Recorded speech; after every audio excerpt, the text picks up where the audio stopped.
자, 오늘 수업을 시작하겠습니다.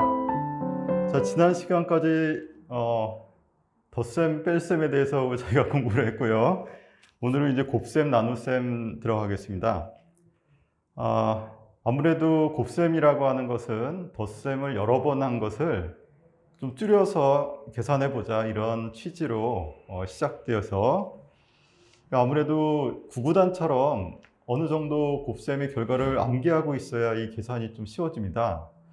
그래서 곱셈은 아무래도 좀 약간 외울 것들이 있는데요. 공식들 같은 게 있고 구구단 같은 게 있고 해서 약간 암기가 좀 필요합니다.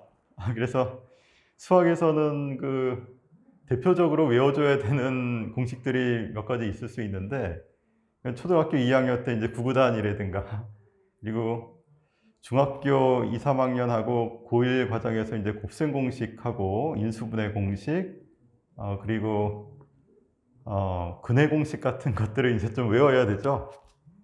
그래서 그런 약간 불편함이 좀 있긴 하지만, 어쨌든 외우는 이유는 저희가 이제 셈을 좀 빨리 해치우기 위해서 이렇게 어쩔 수 없이 하는 과정이다, 이렇게 이해해 주시면 되겠습니다. 근데 최근에는 이제 컴퓨터가 워낙 발달하고 해서 계산은 계산기가 훨씬 더 잘하잖아요, 사람보다. 그래서 어느 정도 기본적인 계산력은 인간이 좀 갖추지만, 뭐 엄청난 계산 같은 것들은 대개는 이제 계산기들이 있기 때문에, 주로 저희가 이제 포커스를 맞춰야 되는 부분은 어느 정도 일정 정도의 계산력, 그까지면 됐고요. 그 다음에는 이제 이것을 어떻게 활용할 것인가. 그래서 이제 약간 역시 분해 재구성이라든가 이런 것들을 통해서 셈을 조작해 나가는 과정으로서의 곱셈을 저희가 공부하게 됩니다. 그런 의미에서 오늘 수업도 약간 새로운 방식으로 곱셈을 조직하는 거, 이런 방식으로 우리가 지역마다 역사마다 좀 다양하게 발달돼 왔던 곱셈의 어떤 형태들도 하나씩 좀 살펴보고요. 그래서 다양한 형태의 곱셈들이 어떤 형태로 저희한테 전수되어 왔는가, 발전되어 왔는가, 이런 것들을 조금 살펴보는 시간도 가지도록 하겠습니다. 자, 그러면 교재 15페이지고요. 곱셈 보겠습니다. 같은 덧셈을 반복하는 것이 곱셈입니다. 곱셈으로 이루어진 수는 직사각형으로 표현될 수 있습니다.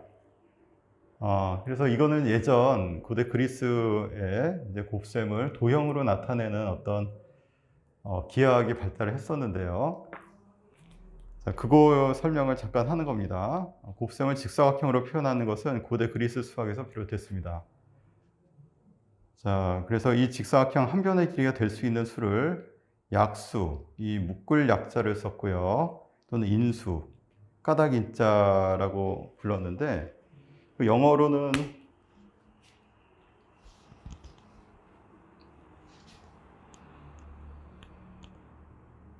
약수는 디바이저, 나누는 수라는 뜻이죠.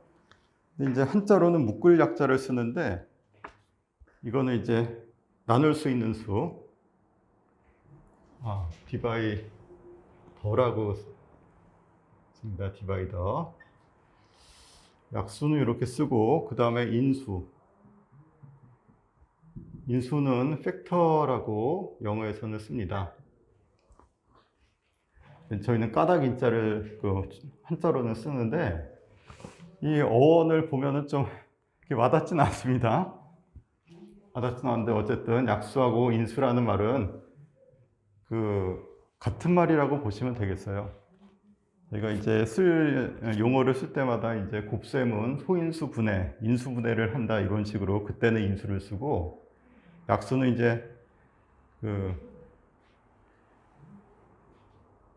A는 B 곱하기 C라고 쓸 수 있을 때, A는 B의 배수라고 부르고요. B는 A의 약수 또는 인수라고 부릅니다.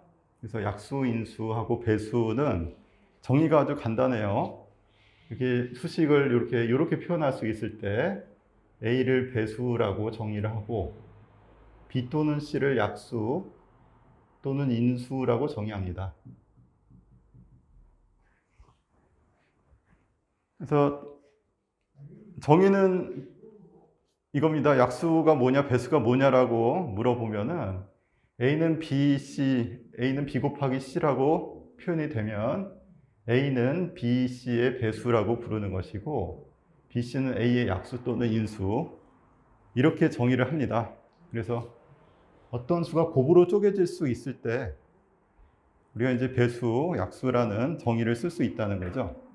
이거는 정의니까 이렇게 쓰는구나 하고 그냥 받아들이시면 되겠습니다. 정의는 크게 어렵지 않죠? 이 수식이 만들어질 수 있으면 배수, 약수 이렇게 이제 부른다. 이렇게 보면 되겠습니다. 근데 이거를 이제 도형으로 나타내면 다양한 직사각형으로 표현했을 때 한 변의 길이가 바로 약수가 되는 거죠. 예를 들어서 우리 교재도 제가 그림을 그려놨습니다만 6이라는 그 정수가 있을 때 6은 1 곱하기 6으로도 표현이 되고 2 곱하기 3으로도 표현이 되고 3 곱하기 2, 6 곱하기 1 뭐 이렇게 다양하게 표현이 되는데 잘 생각해 보시면 이것이 한 변의 길이가 1하고 6인 직사각형들 2, 3, 3이 6, 1인 직사각형들의 넓이의 다른 표현들이라는 걸 볼 수가 있어요. 그래서 이렇게 1 곱하기 6으로 표현되기도 하고 2 곱하기 3, 3 곱하기 2, 6 곱하기 1 뭐 이런 식으로 어떤 넓이 6이라는 것이 그 변이 다른 직사각형들로 표현이 될 수 있다는 거죠. 그래서 이 직사각형이 한 변의 길이를 바로 인수 또는 약수라고 불렀다는 겁니다.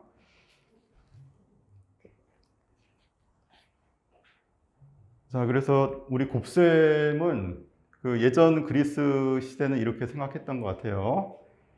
길이는 변의 길이라고 해석을 하고, 그러니까 수나 길이는 그냥 이런 선이죠, 선으로 해석을 하고 그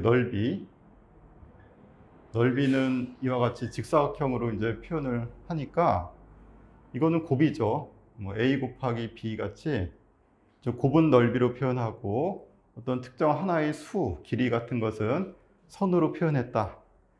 뭐 이런 어떤 관습으로 기약을 이제 해왔었는데 그 이제 흔적들이 이렇게 보인다 이렇게 보시면 되겠습니다. 뭐 특별히 어려운 내용은 없죠. 자, 그래서 곱셈도 효율적으로 이제 계산하기 위해서는 그대로 그냥 곱하기를 뭐 구구단 보고 곱하기만 하는 게 아니고요. 그 적당한 분해와 재구성을 저희가 해야 됩니다.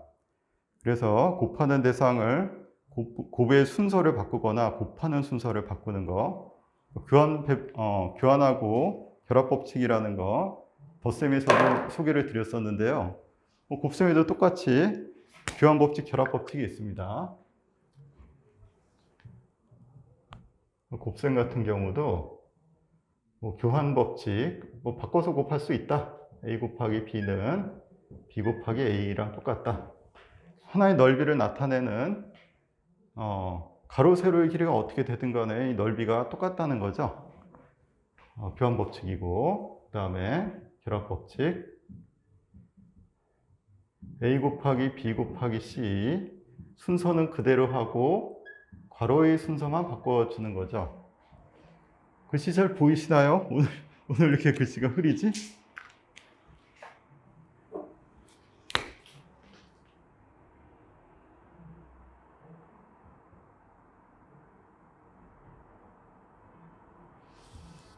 A 곱하기 B 곱하기 C 가로의 순서를 바꿀 수 있다. 이거 덧셈에서도 저희가 했던 교환 결합 법칙을 다시 한번 지금 말씀드리고 있습니다. 자, 그리고 분배 법칙 또는 배분 법칙이라고도 하는데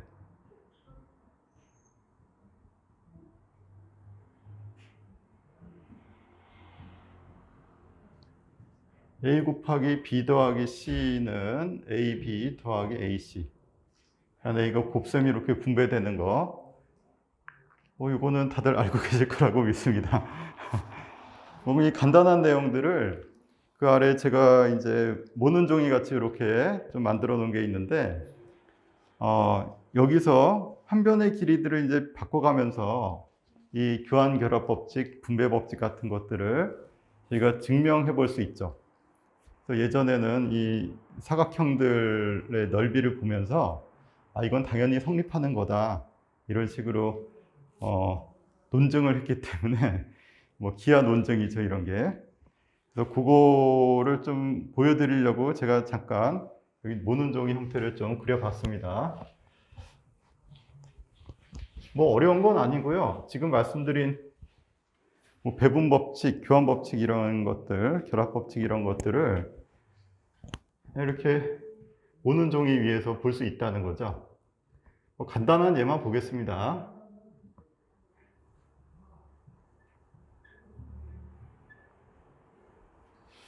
자, 여기가 4고, 여기가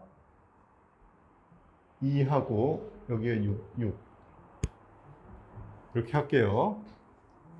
4 곱하기 2 더하기 4.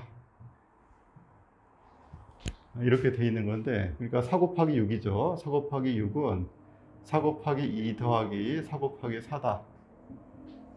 자, 아주 간단한 수식인데, 이거 잘 뜯어보시면 4 곱하기 6이라고 하면 이쪽 직사각형의 넓이가 되죠. 이 커다란 직사각형의 넓이를 가리키는데, 그것을 4 곱하기 2. 4 곱하기 2라고 하면 이 직사각형의 넓이죠. 그리고 4 곱하기 4라고 하면 이쪽 사각형의 넓이입니다. 자, 그래서 분배 법칙을 이와 같이 도형으로 표현해서 논증을 했다는 거죠. 근데 저희는 직관적으로 이게 당연히 이렇겠다, 이렇게 이제 느낌을 받지 않습니까? 예전에는 이제 곱셈을 이런 식으로 이해를 했다, 이런 말씀을 드리려고 제가 잠깐 갖고 왔습니다. 그래서 결합 법칙이라든가 교환 법칙도 이런 요령으로 다 증명이 됩니다. 증명이 될 거라고 예상이 되죠. 간단한 2, 3, 4 이런 것들 가지고 직접 한번 해보시면은 확실히 더 잘 아실 것 같은데 너무 쉬워서 그렇죠? 근데 이거를 보면서 지난 시간에 제가 사각수 이런 말씀을 드렸는데, 사각수 같은 것도 요 안에서 잘 보세요. 그러니까 여기 하나 찍히고, 그 다음에 3개 찍히고, 그 다음에 5개 찍히고, 그 다음에 7개 찍히고.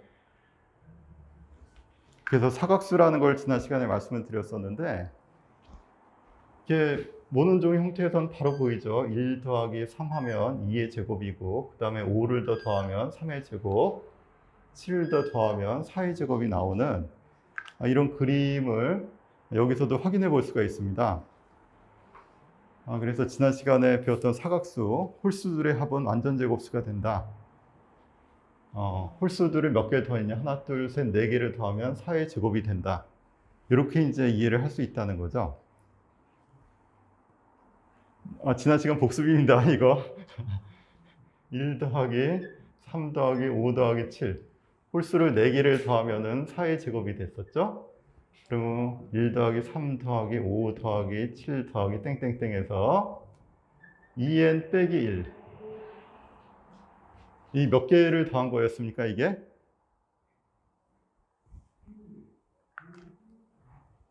몇 개를 더한 거죠? 제가 지금 홀수를 몇 개를 더했습니까? 너무 어려운 거 여쭤봤나?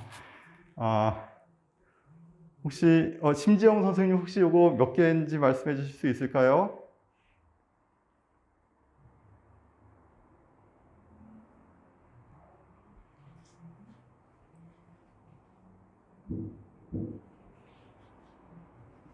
틀려도 좋습니다. 1, 3, 5, 7에서 2n 빼기 1까지 있는데 이 숫자가 총 몇 개가 있는 거죠?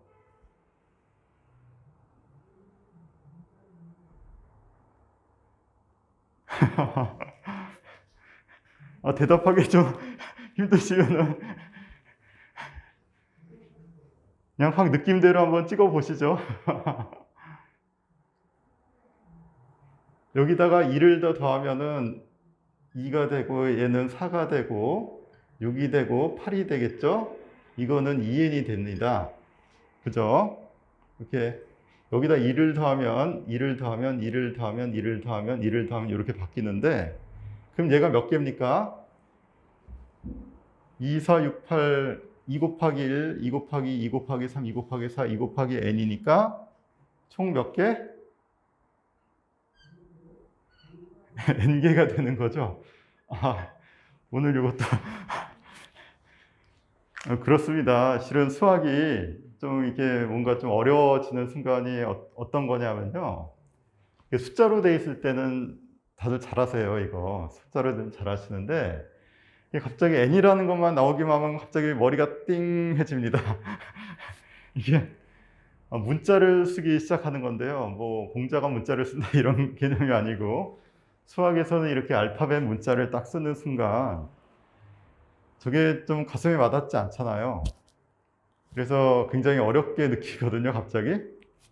근데 그래서 수학을 잘 하시려면 일단 문자 공포증을 조금 없애셔야 됩니다. 문자 공포증이 누구나 다 있거든요. 저도 문자 많은 거 보면 굉장히 힘들어지고, 수학이 기호하고 문자로 돼 있잖아요. 그래서 자꾸 이런 M만 나오면 일단 띵 이렇게 됩니다. 수학 울렁증이 좀 생기게 되는데, 이것만 극복하시면 수학 절반이 해결이 됩니다.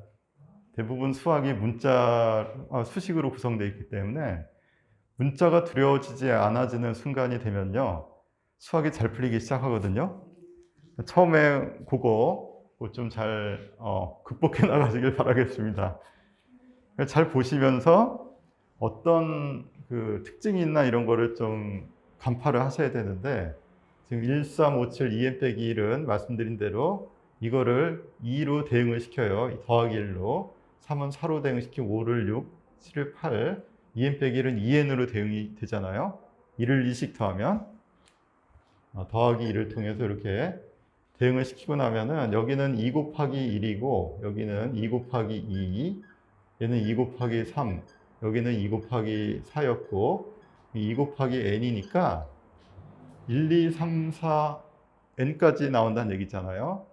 자, n개입니다, n개. n개를, 홀수로 n개를 더했으니까 n제곱이 나온다. 이렇게 얘기를 할 수가 있겠죠. 이게 지난 시간에 저희가 했던 사각수입니다. 이게 이제 지난 시간에 저희가 사각수 했던 내용이고, 요거는 그때도 말씀드렸지만 뭐 수능에도 너무 자주 출제가 됐던 내용이고, 문제집마다 다 요거 관련된 문제들이 조금씩 있어요. 물론 이제 고등학교 올라가서 이제 수열이라고 하는 거 배울 때 이제 배우는데, 하여튼 뭐 나온 김에 그냥 그림과 더불어 같이 홀수들을 n개를 더하면은 홀수 그 항의 개수의 제곱이 나온다. 그리고 한 개 더하고 두 개 더하고 세 개 더하고 네 개 더하면 4의 제곱이 된다. 이런 식으로 기억을 해주시면 좋겠습니다. 수학이 일단 뭐 암기 과목은 아닌데요. 나오는 공식들이 좀 있습니다. 공식들하고 약간 정의, 어떤 몇 가지 뭐 정리들, 피타고라스 정리 이런 것들은 좀 기억을 해줘야 돼요. 기억을 해야 저희가 다음에 문제 풀 때 그거를 이용해서 문제를 풀게 됩니다. 그래서 암기 과목은 아니지만 암기할, 기억을 해야 되는 내용들이 조금 있다. 근데 기억하는 것보다 활용하는 게 더 어렵기 때문에 수학을 암기 과목이라고 하지는 않죠. 이해 과목이라고 이렇게 얘기를 합니다. 자, 요거 모는 종이에서 저희가 지난 시간에 했던 사각수도 같이 이렇게 연구해 볼 수 있다. 이런 말씀을 지금 드렸습니다.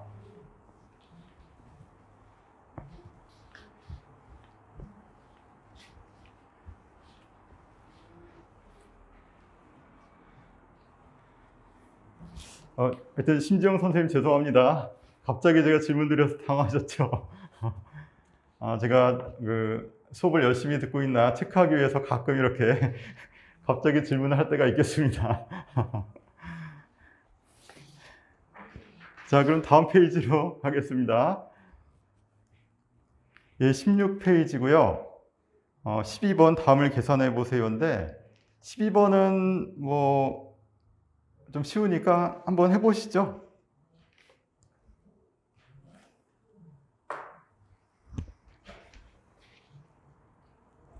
자, 직접 한번 계산해 보시길 바랍니다.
자, 1번서부터 같이 한번 보겠습니다. 25 곱하기 6인데요. 그냥 바로 계산해서 5, 6, 30하고 6이 12 하니까 150 아니냐 이렇게 바로 말씀하셔도 뭐 나쁘진 않습니다. 이렇게 하셔도 되는데 제가 지금 이 문제를 넣어놓은 이유는 이렇게 잘하시면 좋긴 하지만 저희가 수를 쪼개서 그러니까 이 연산을 하는데 보다 좀 편한 방법을 찾아보려고 하는 거거든요.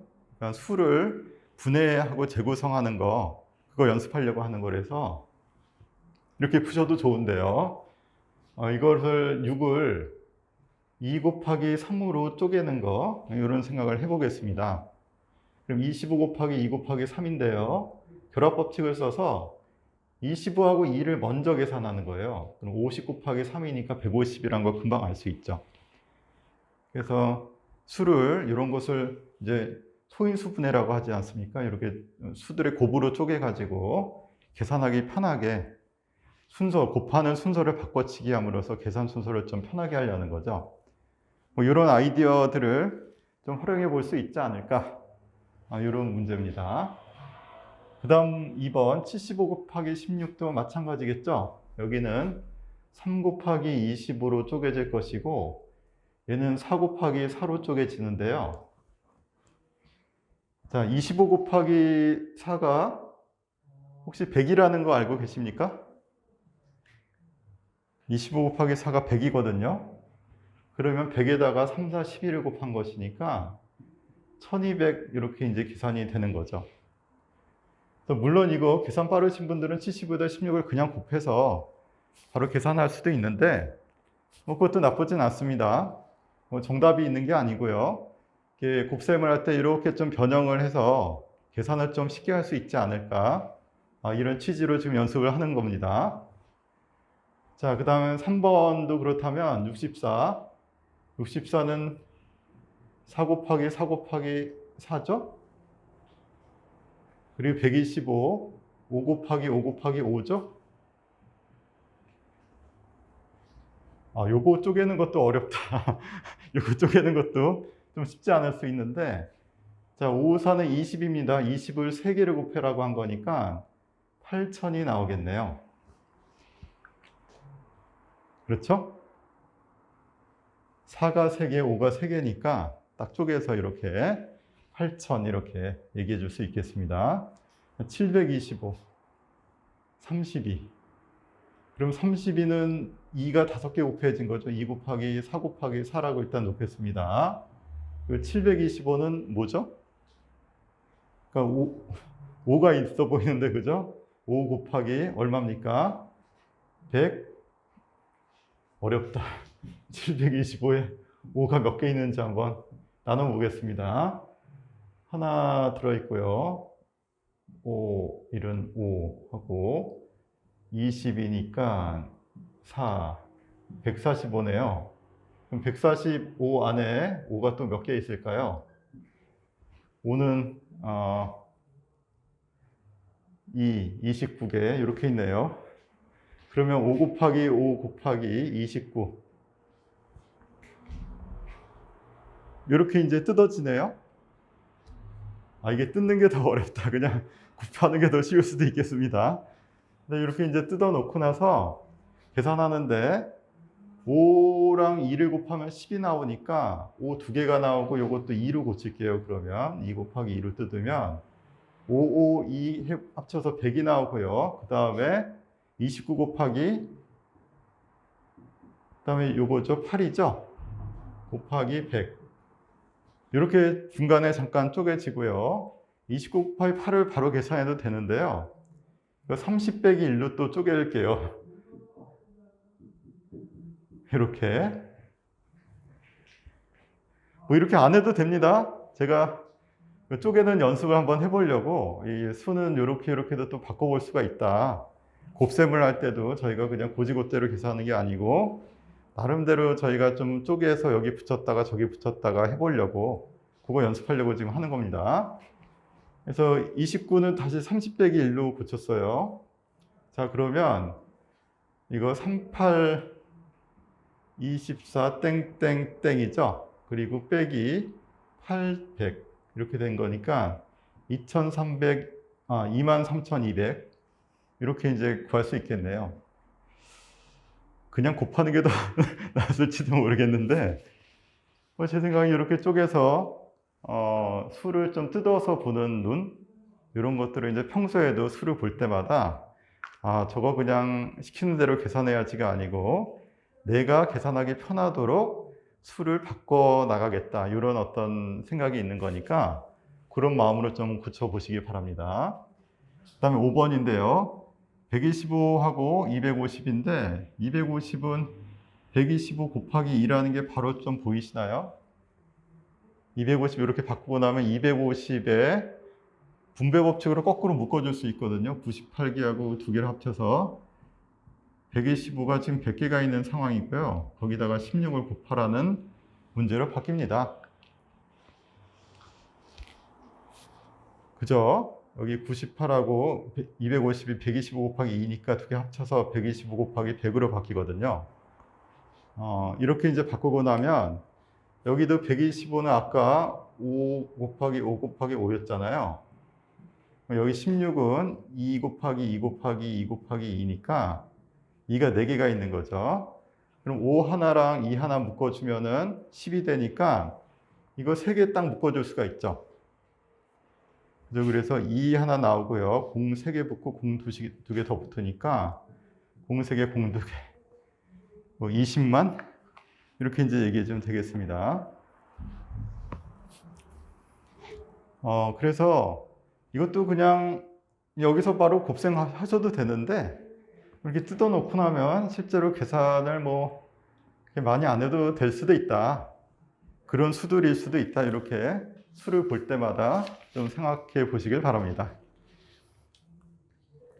12번은 어렵진 않았지만 이렇게 한번 연습을 해봤고요.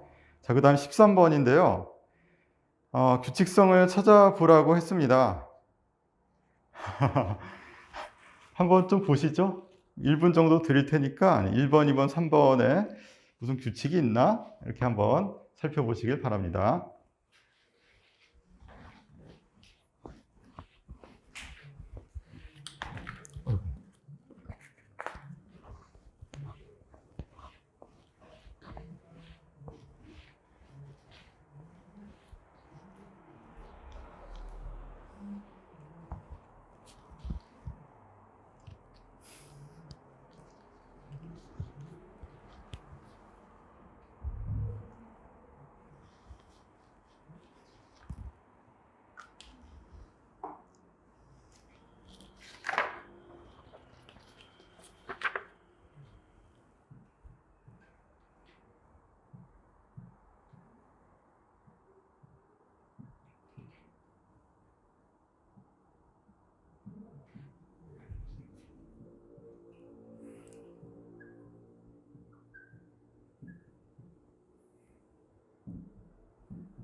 자, 보고 나서 이제 특징이 바로 보이는 게 2번하고 3번이니까 2번, 3번 먼저 설명을 드리고 1번을 제일 나중에 한번 얘기해 보겠습니다. 먼저 2번. 2번은 27 곱하기 11이 297이라고 하는 건데요.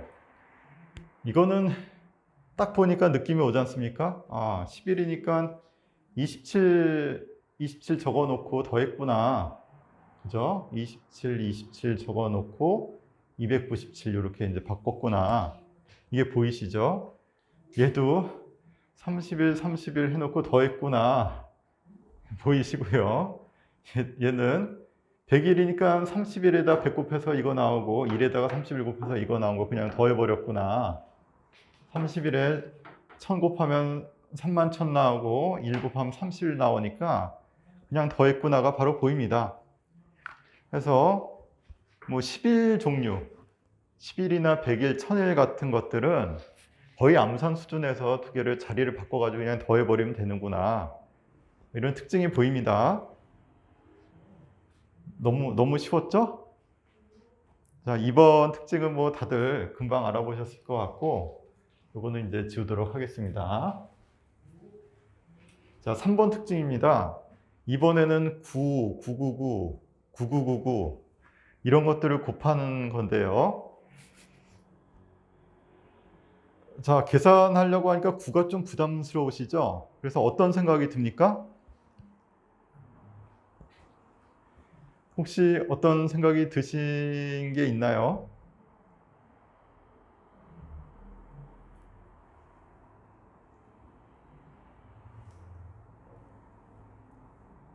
예, 이정교 선생님 한번 어떤 생각이 드셨는지 말씀해 주실 수 있을까요?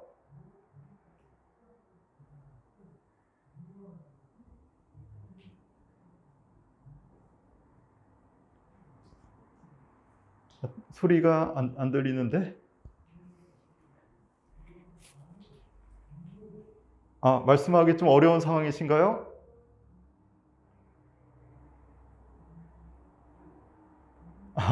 예. 소리가 이상하게 잘 안 들립니다. 뭔가 말씀하시려고 하시는 것 같은데. 자, 그러면 우리 서현웅 학생 혹시 어떤 생각이 들어요?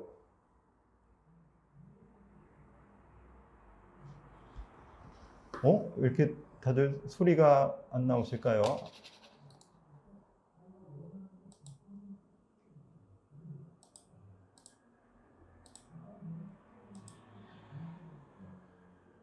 다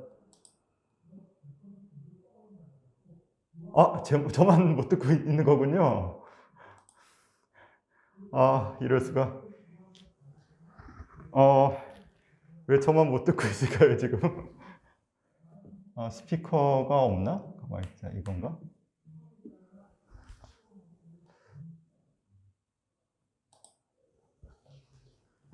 다시 누가 좀 말씀 좀 해보시겠습니까? 제가 못 듣고 있는데 지금. 저만 또 못 듣는 모양이네요 지금. 이럴 수가. 어떻게 된 거지?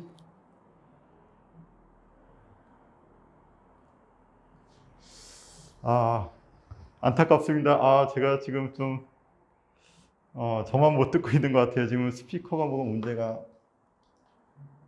9를 10으로 바꿔요. 오케이. 그렇죠. 서현웅 학생이 잘 봤습니다. 9를 10으로 바꿔서 빼기를 하겠다는 거죠? 아이고, 어디 갔어?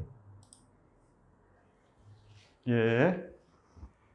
그래서 9는 10 빼기 1이니까 10 빼기 1로 바꿔서 이거는 그렇다면 270 빼기 27 이렇게 계산하겠다는 거 아니겠습니까? 그죠? 10 빼기 1로 바꿔서 이거 곱해서 만들고 빼기 1 곱해서 만든다 빼서 이렇게 하겠다는 거죠?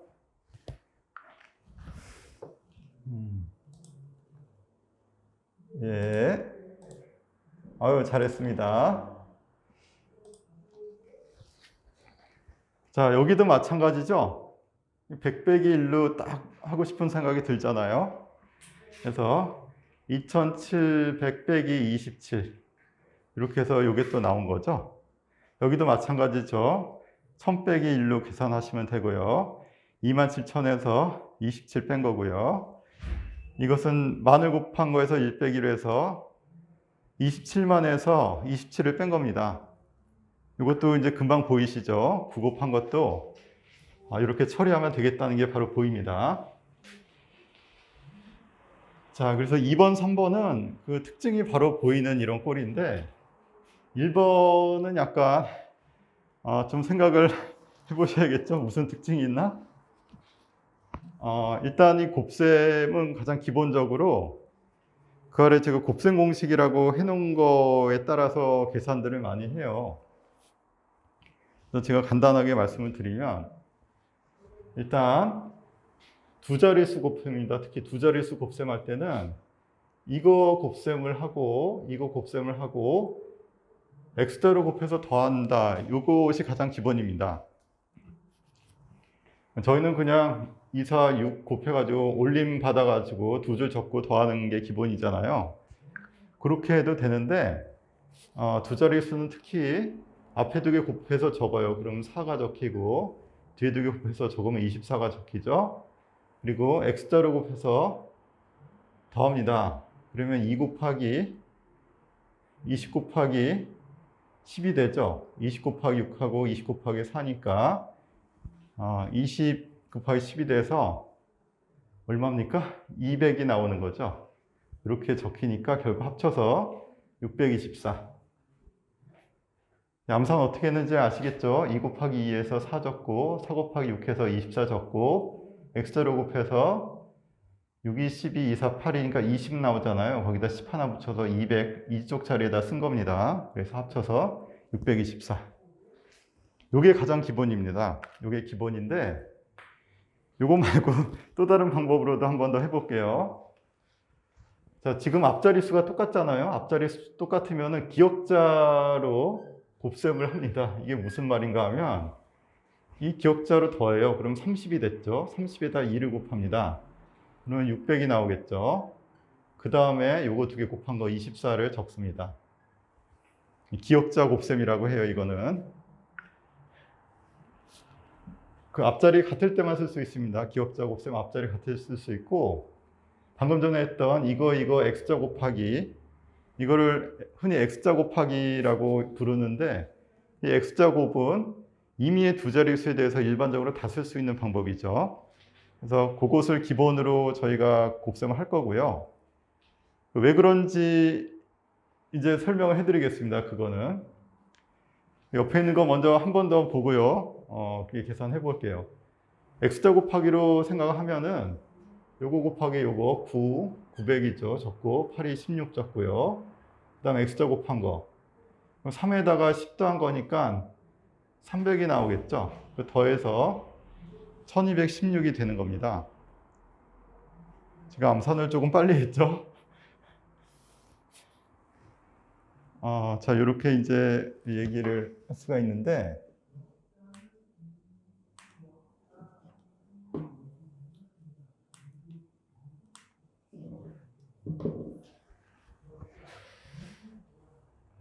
자, 요게 x자 곱하기 요거 두 개 곱해서 적고 요거 두 개 곱해서 적고요. 그 다음에 x자 곱해서 합을 적고요. 그거를 합쳐서 여기다 적습니다. 쉽죠? 자, 이것을 기역자 곱셈으로 한번 해볼게요. 그러면 요 기역자 더합니다. 더하면은 40대 있죠? 곱하기 3 하면은 1200 됐고요. 그 다음에 두 개, 끝에 있는 두 개 곱합니다. 8이 16이 바로 나오죠. 자, 앞자리가 똑같을 때도 이렇게 기역자 곱셈으로 처리를 할 수 있습니다. 자, 그리고 여기까지가 이제 앞자리가 똑같은 수의 곱셈인데요. 자, 이거는 왜 그런지를 제가 지금부터 설명해 드리겠습니다. 이거는 곱셈 공식에서 나온 건데, 이런 거예요. x 더하기 a, x 더하기 b. 문자를 썼습니다. 문자가 나왔지만 너무 또 긴장하지 마시고요. 그냥 어떤 숫자 대신에 그냥 쓴 겁니다. 그래서 x는 같은 수를 의미하고 a는 다른 수를 의미하는데, x는 여기는 10의 자리에 있는 수를 의미할게요. 10의 자리에 있는 수라고 생각하고 여기는 1의 자리수라고 생각하겠습니다. 그러면 두 자리수 곱하기 두 자리수 곱셈이거든요. 그럼 배분 법칙을 했을 때 x가 여기 들어가니까 x제곱 더하기 bx 나오고요. 그 다음에 이렇게 또 배분이 돼서 ax 더하기 ab가 되죠. 결국은 x제곱 더하기 a 더하기 bx 더하기 ab. 이게 갑자기 또 글씨가 좀 흐리게 나오네요.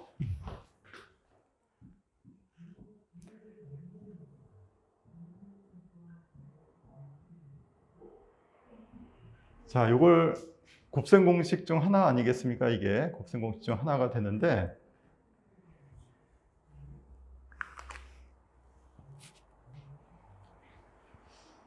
현웅이 학생은 아직 곱셈 공식 안 배웠죠?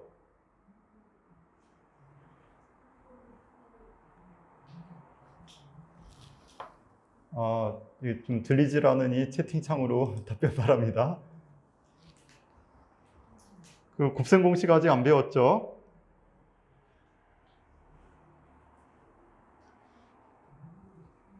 뭐 곱셈 공식이 대단한 건 아니고요. 이렇게 문자로 돼 있는 거 그냥 배분 법칙을 펼쳐가지고 그냥 쓴 거밖에 없기 때문에 그냥 이렇게 했구나 라는 거는 좀 이해가 됐을 것 같습니다. 배웠던 것 같다. 좋습니다.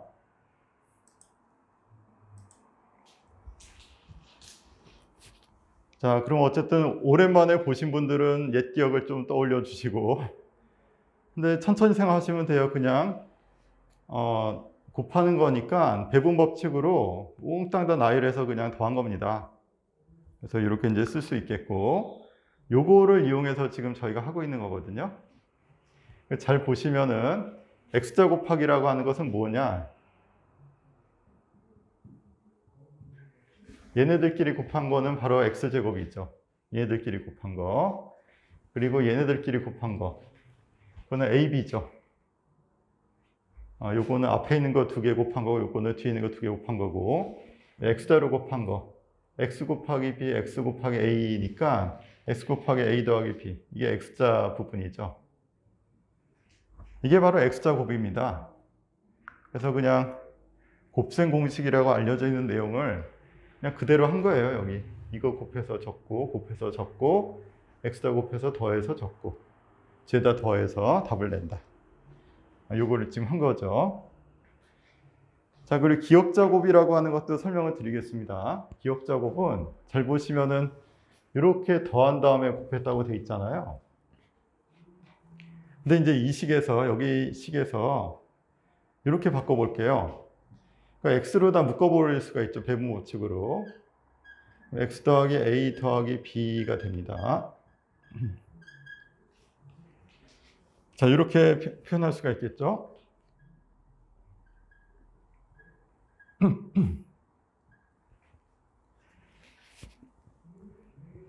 자, 그럼 잘 보시면 이 부분 x 더하기 a 더하기 b라고 하는 것이 여기가 x고 여기가 a, 여기 x고 여기 b가 적혀 있는 상황인데 x 더하기 a 더하기 b가 바로 기억자입니다. 여기가 이제 기억자 부분이고 거기다 얘를 곱했죠. x를 곱한 거죠. 그리고 끝에 있는 거 2개 곱한 거 a, b 더해주면 돼요. 그래서 이 곱셈 공식이라고 하는 이 간단한 식에서 여기 있는 x제곱이라든가 기억자곱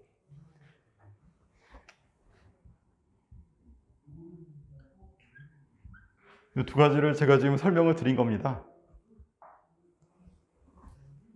뭐 이해는 다 되셨나요?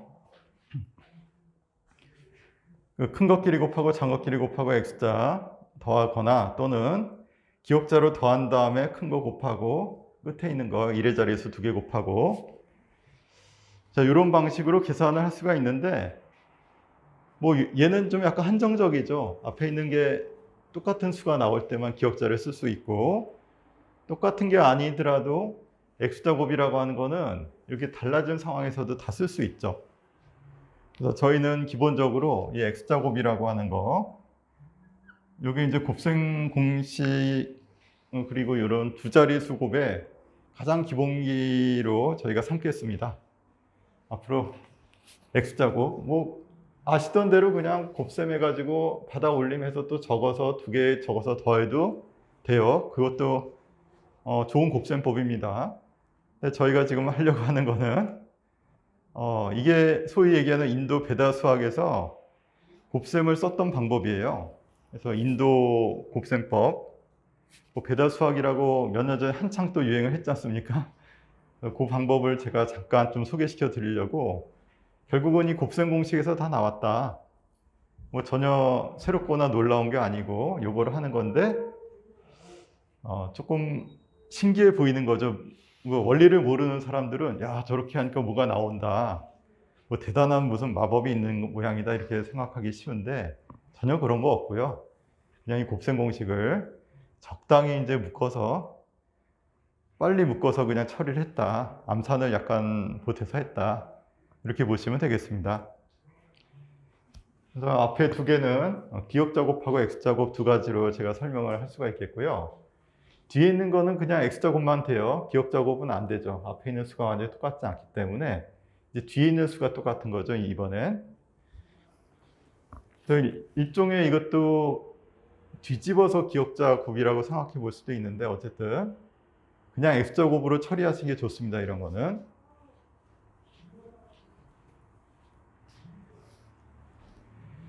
자, 그래서 뭐 형태마다 곱셈법이 달라지면은 굉장히 불편하거든요. 언제 또 이걸 쓰고 언제 또 이걸 쓰고 막 외워야 되고 그러니까 그런 거는 절대로 하지 마시고요. 지금 약간 신기해 보이는 배다 곱셈이라고 하는 것이 실은 이런 원리로 이루어졌다는 걸 제가 소개하려고 그냥 지금 말씀드린 것 뿐이고요.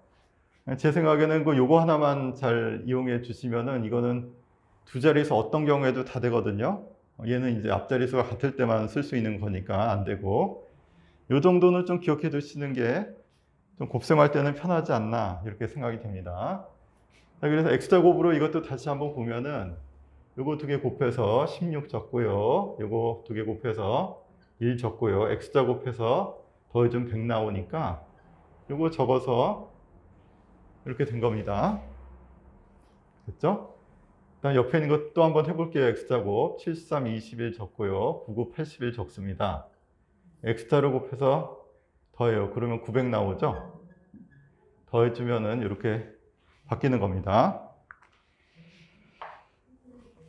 그래서 x제곱이 기존에 99, 81 적고 79, 63 적고 해서 또 올리고 하는 것보다는 조금 더 간단하죠. 그냥 아주 조금 더 간단한데 x자 암산 부분이 뒤에 이렇게 나오는데 그것만 좀 조심해 주면 되겠습니다.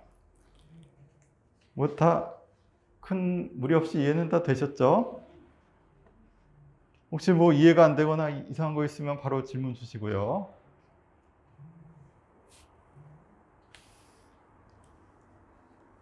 그리고 이유는 알 수 없으나 제가 지금 소리가 안 들려서 쉬는 시간에 좀 손을 보겠습니다.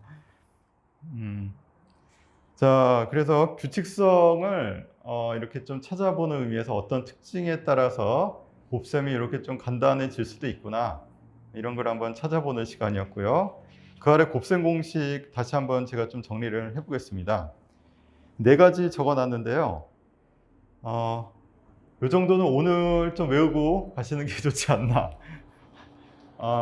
역시 좀 약간 암기할 게 있습니다. 곱셈은 좀 암기할 게 있으니까 이건 제가 설명을 다 드리고 나서 좀 기억하는 시간을 조금 가져보시기 바랍니다.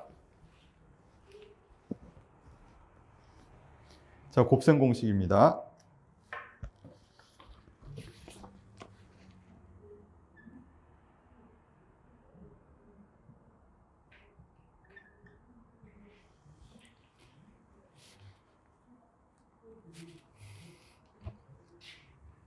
일단 가장 유명한 게 이제 완전 제곱식이죠. x 더하기 a의 제곱은 x 더하기 a 곱하기 x 더하기 a니까 일단 이렇게 적어놨다가 일단 배분 들어간 거죠. 배분 들어가서 x 제곱 더하기 xa 더하기 ax a 제곱, 배분 법칙으로 이렇게 하고 이렇게 배분해서 항 4개 나오고요. 그 다음에 이것들 다 더해서 결론 내주면 되겠죠? 그럼 얘는 같은 것들이니까 x제곱 더하기 2ax 더하기 a제곱, 이렇게 이제 정리가 됩니다. 이 정도는 아마 어렴풋이 옛 생각이 다들 나실 것 같고요. 뭐 잊어먹었던 분들은 지금 기회에 그냥 외워주시면 되겠습니다. 두 번째는 제곱차. x 더하기 a하고 x 빼기 a인데요. 이것도 배분 법칙입니다. 곱셈 공식은 그냥 배분 법칙 쓰는 거거든요. 배분 법칙을 좀 쓰면서 좀 빨리빨리 쓰면서 꼴 자체를 그냥 기억해 버리는 거예요. 이것도 배분해주면 이렇게 가서 x제곱 빼기 xa 나오고, 그 다음에 이렇게 배분 들어가서 ax 빼기 a제곱인데 두 개 같으면서 지워지죠. x제곱 빼기 a제곱 이렇게 됩니다. 자, 그래서 a 더하기 b, a 빼기 b 꼴은 a제곱 빼기 b제곱 꼴이에요. 이것도 재밌게 생긴 공식이니까 이것도 잘 기억해 주시길 바라겠고, 그 다음에 방금 전에 했던 거는 그냥 적겠습니다. 방금 전에 했으니까 이렇게 이제 처리가 되고, x로 한 번 더 묶어주면 이제 기억자 공식이 된다는 거죠. 자, 그 다음에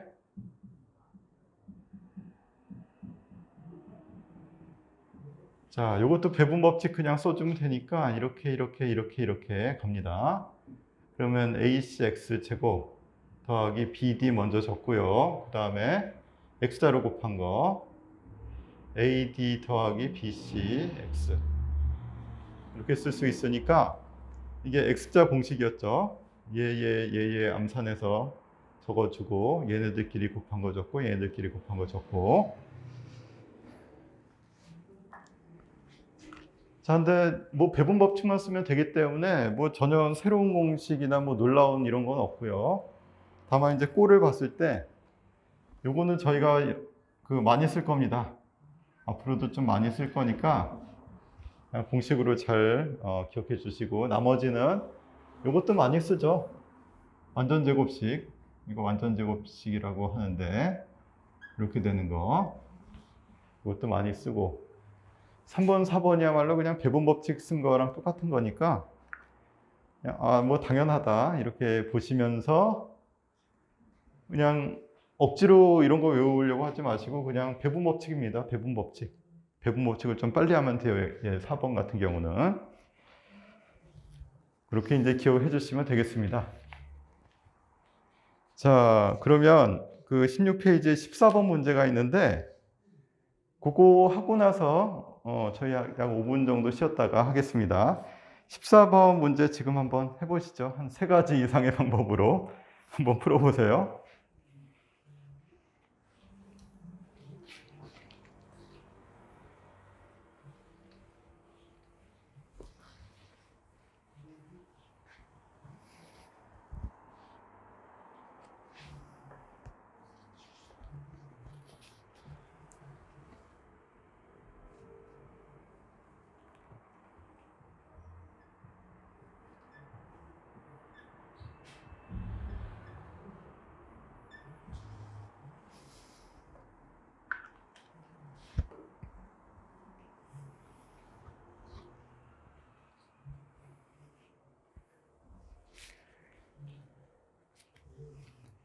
이게 뭐 세 가지나 있나 이런 생각이 드실 수도 있는데, 이 곱셈 공식만 해도 꽤 여러 개가 나오겠죠.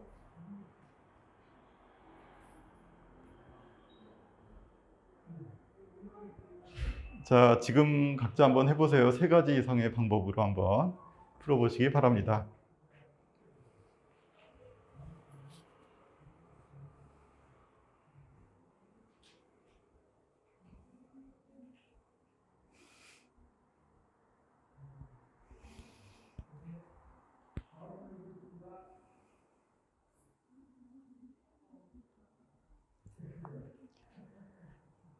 자, 다 되셨나요? 맞춰 보겠습니다. 자, 첫 번째, 뭐 X자 곱 제가 강조를 많이 했으니까 당연히 이걸로 먼저 생각해 보시고요. 그럼 앞에 거 두 개 곱해서 100 나오고, 뒤에 거 두 개 곱해서 5, 7, 35 나오죠. 그래서 그거 동시에 해서 135 먼저 적고요. 그 다음 X자 곱한 거 얘랑 얘랑 곱한 거죠. 그러면 120 이렇게 나오겠네요. 그죠? 이게 70 나오고 50 나오니까 합쳐서 120 해주면은 255 뭐 이렇게 써주면 되겠습니다. X자곱으로 푸는 방법이고요. 자, 두 번째는 첫 자릿수가 일치하기 때문에 기억자 곱으로 한번 해보겠습니다. 기억자 곱으로 하면 1에다가 기억자 17 이렇게 적어주고 기억자로 더해보세요. 그러면 220 나오고 맨 끝에 두 개 7호 35 이거를 더해주면 되죠. 255 다시 나옵니다. 제가 너무 빨랐나요? 기억자에다가 요거 곱하는 겁니다. 그래서 220 나오고 그 다음에 5, 7, 35 요거 두 개 더해주면 되니까 기억자 곱으로는 이렇게 이제 2번도 활용할 수가 있겠습니다. 17 곱하기 15를 16 더하기 2라고 16 빼기 1로 바꿔 쓸 수 있죠. 요거 중간에 평균을 구하세요. 평균이 16이니까 16에다가 적당한 수를 더하고 뺨으로써 이수를 만들어줄 수 있거든요. 그래서 17 곱하기 15 같은 경우도 두 개의 평균, 딱 중앙값이 16이잖아요. 그래서 16을 중심으로 17이 되려면 2를 더하는 거고 15가 되려면 2를 빼는 거죠. 이렇게 이제 바꿔치기 할 수가 있습니다. 16 더하기 화면이 잘 보이시나요? 예. 아니 오늘따라 이렇게 팬들도 이렇게 말을 안 들어. 아, 잘 나온다. 16 더하기 2라고 16 빼기 1 이렇게 이제 보시면 되니까 이거는 16제곱 빼기 1제곱 이렇게 바뀌겠죠? 16제곱은 얼마입니까? 어렵다. 이거는 좀 계산해야 되겠네요. 16, 16이니까 이거 뭐 기억자로 갈까요? 그러면 22에다가 그죠? 곱하기 10 하고 나서 66, 36 빼기 2 되니까 255 뭐 동일한 결과가 나오겠죠? 뭐 곱셈을 더 하려고 하면 이거 말고도 또 여러 가지 방법이 있을 수 있는데 일단 방금 전에 알려드린 곱셈 공식 4가지 중에서 2번, 3번, 4번 세 가지를 이용해서 지금 이 연산을 할 수가 있어요. 지금은 그렇습니다. 뭐 물론 더 많은 뭐 공식을 만들 수도 있겠죠. 자, 그러면 1시간쯤 됐으니까 또 5분 쉬었다가 이어서 하도록 하겠습니다.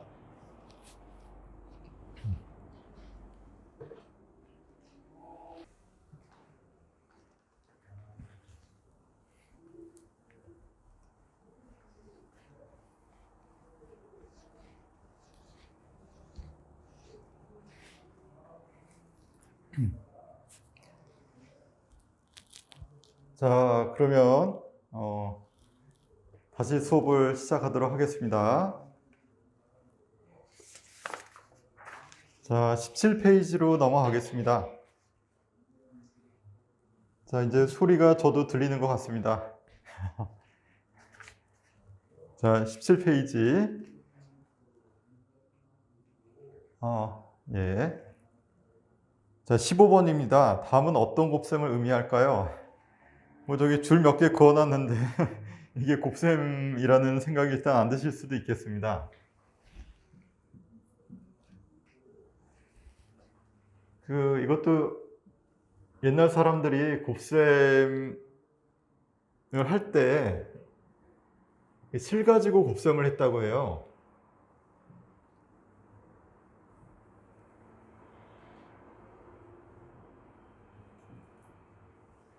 신기하죠? 이렇게 해놓고 나서 곱셈을 했다고 합니다.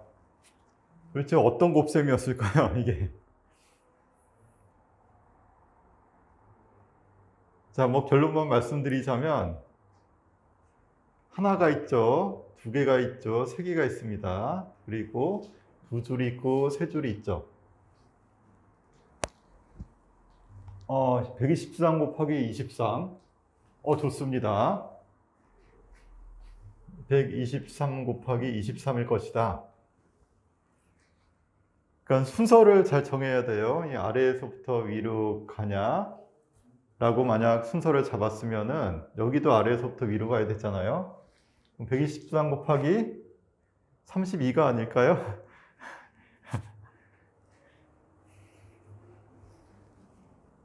그러니까 이거는 보기 나름인데 123 이쪽으로 가고 그러면 아래쪽에서 위쪽으로 올라가는 형식으로 셌잖아요. 그럼 여기도 아래쪽에서 위쪽으로 올라가는 형식으로 세야 조금 균형이 맞지 않을까 싶어서 123 곱하기 32라고 봐야 되지 않을까?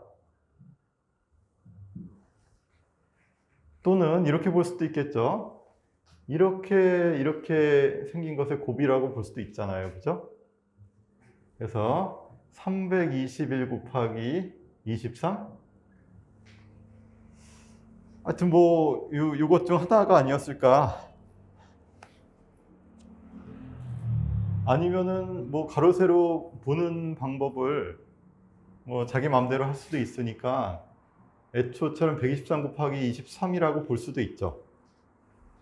그냥 이건 이렇게 가고 이건 이렇게 가자라고 어떤 또 세는 어떤 규칙을 정해줬으면은 이렇게 볼 수도 있겠습니다. 하여튼 뭐 이것들 중 하나일 것이라고 지금 추정이 되죠. 정확하게는 알 수는 없지만 서윤우 학생 잘했습니다. 이것도 바로 딱 감을 잡았네요. 좋습니다. 자, 그러면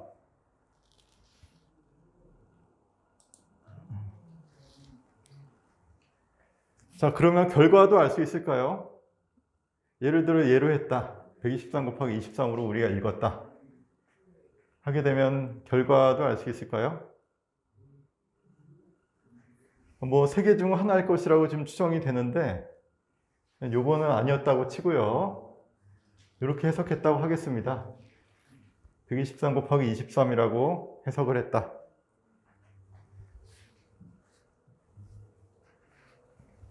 자, 그럼 결과는 어떻습니까? 이 겹치는 점 있잖아요. 점의 개수를 세는 거죠. 여기는 3이라고 적어야 되겠고, 여기는 2라고 적고요. 여기는 4라고 적어야 되겠고, 여기는 6 적어야 되겠죠? 여기는 6 적고, 여기는 9 적으면 되겠네요. 자, 그럼 123 곱하기 23으로 쳤을 때 가장 큰 수는 여기 적힌 거 되겠죠? 2가 제일 먼저 적혀야 되겠고, 그 다음에 얘네 둘이겠죠? 얘네들. 7이 적혀야 되겠네요. 그 다음에는 얘네들이죠. 여기는 12가 적히네요. 12. 그 다음에는 이게 적히면 되겠네요. 이렇게. 이거를 다 더해주면은 2829?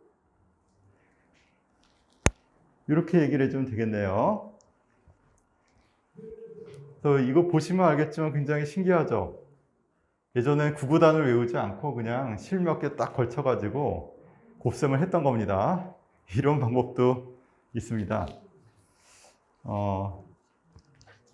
그렇죠. 옛날 사람들의 지혜라 하면 역시 대단했다.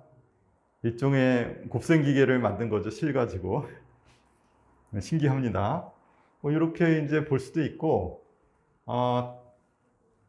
또 요거랑 거의 흡사한 건데 123 곱하기 23을 딱 이렇게 사각형 안에다가 숫자를 적는 방법으로 계산하기도 하죠.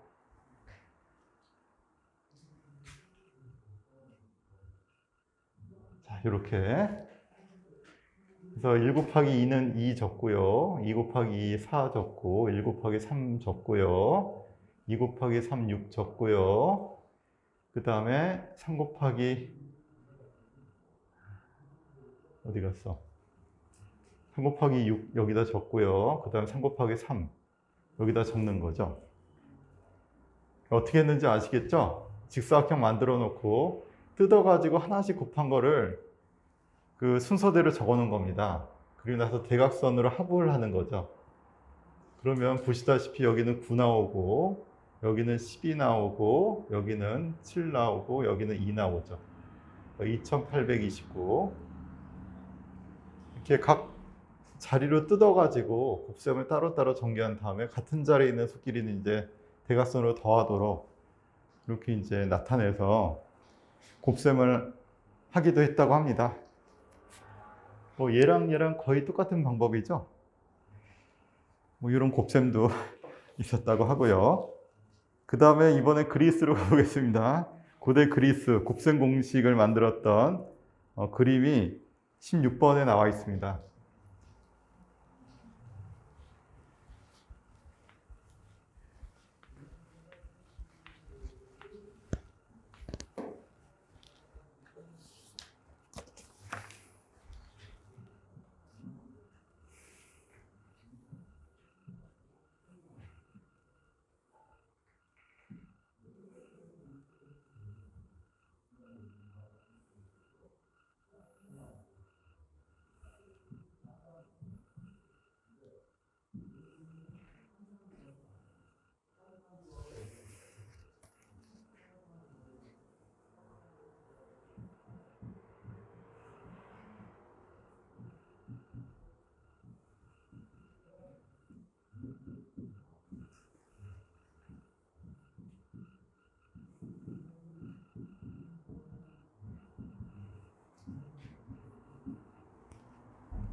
자, 이게 유클리드 기하 원론 보면은 나오는 그림인데요.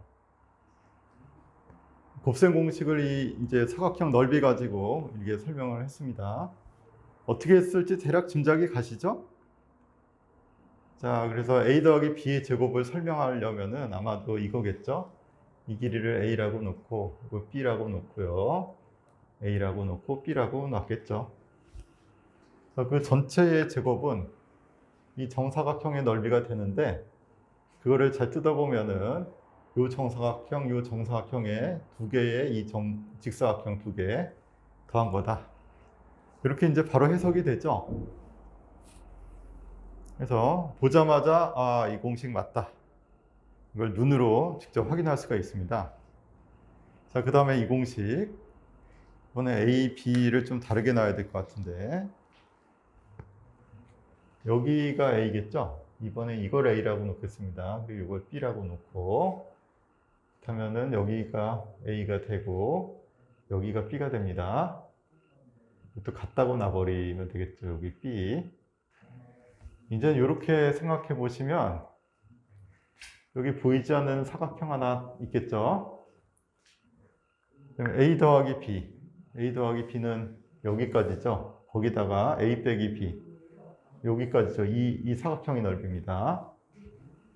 그래서 처음에 이 좌변에 있는 직사각형의 넓이는 이거죠, 이거. A 더하기 B에다 A 빼기 B를 곱한 넓이는 A제곱. 이 넓이에서 B제곱. B제곱은 요거죠. 요거를 뺀 거다. 이런 겁니다. 잘 보시면은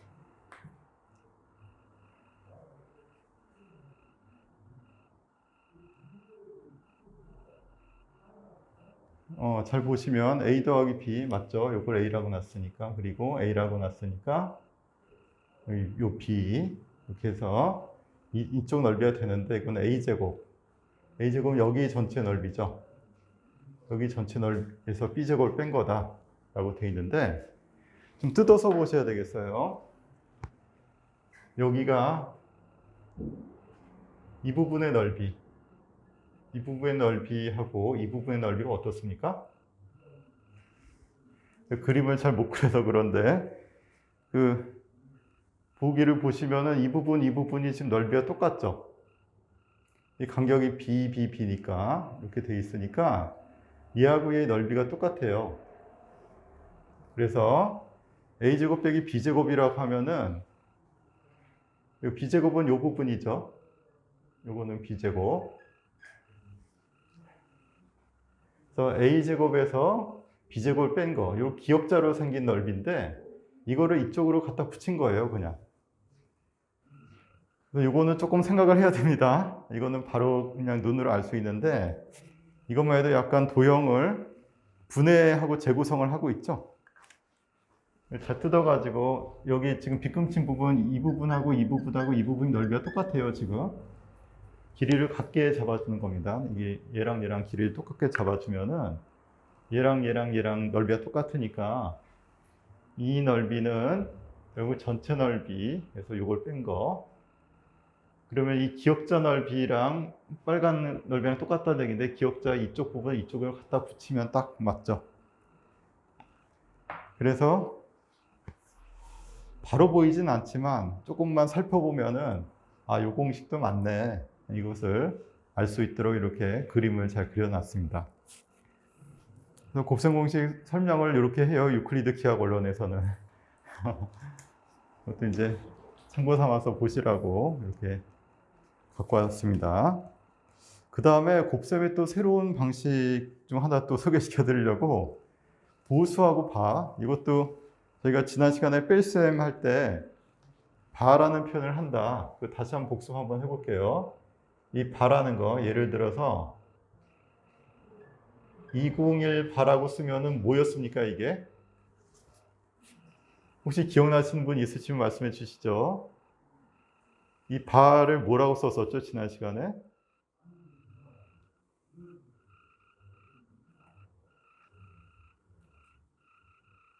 요거 마이너스 1을 나타내는 표시였죠. 그래서 이것은 200에서 1을 빼라는 뜻으로 해석해서 199를 가리키는 표현입니다.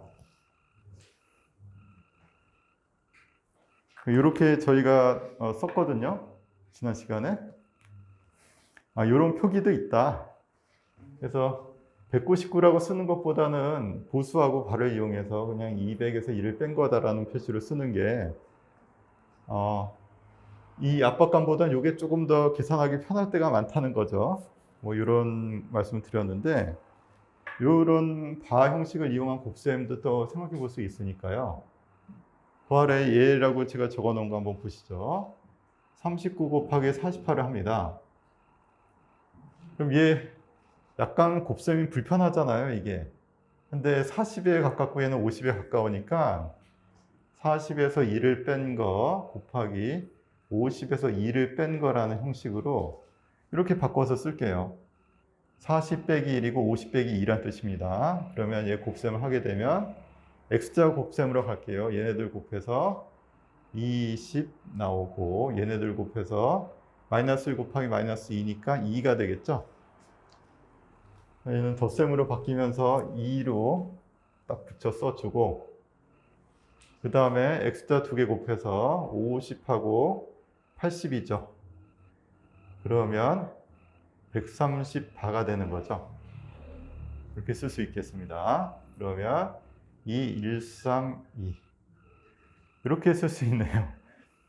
이렇게 해서 곱셈이 끝난 겁니다. 끝났는데 이것을 좀 바를 없애고 다시 표현하면은 200에서 13을 빼라는 거랑 똑같죠. 여기까지는. 그러니까 2000에서 130 빼라는 얘기니까 1, 8, 7, 2 이렇게 다시 바뀌면 되겠죠. 그래서 이렇게 바를 이용해 주면은 그냥 하는 것보다는 조금 계산이 좀 편하다.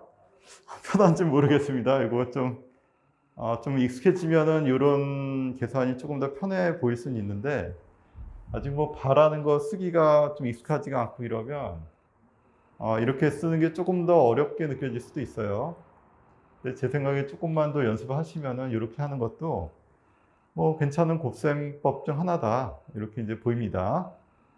반화 보수 같은 것도 덧셈 뺄셈 뿐만이 아니고 이와 같이 곱셈에서도 좀 활용을 해볼 수가 있겠다, 이런 말씀을 드리겠습니다. 이것도 좀 신기하죠?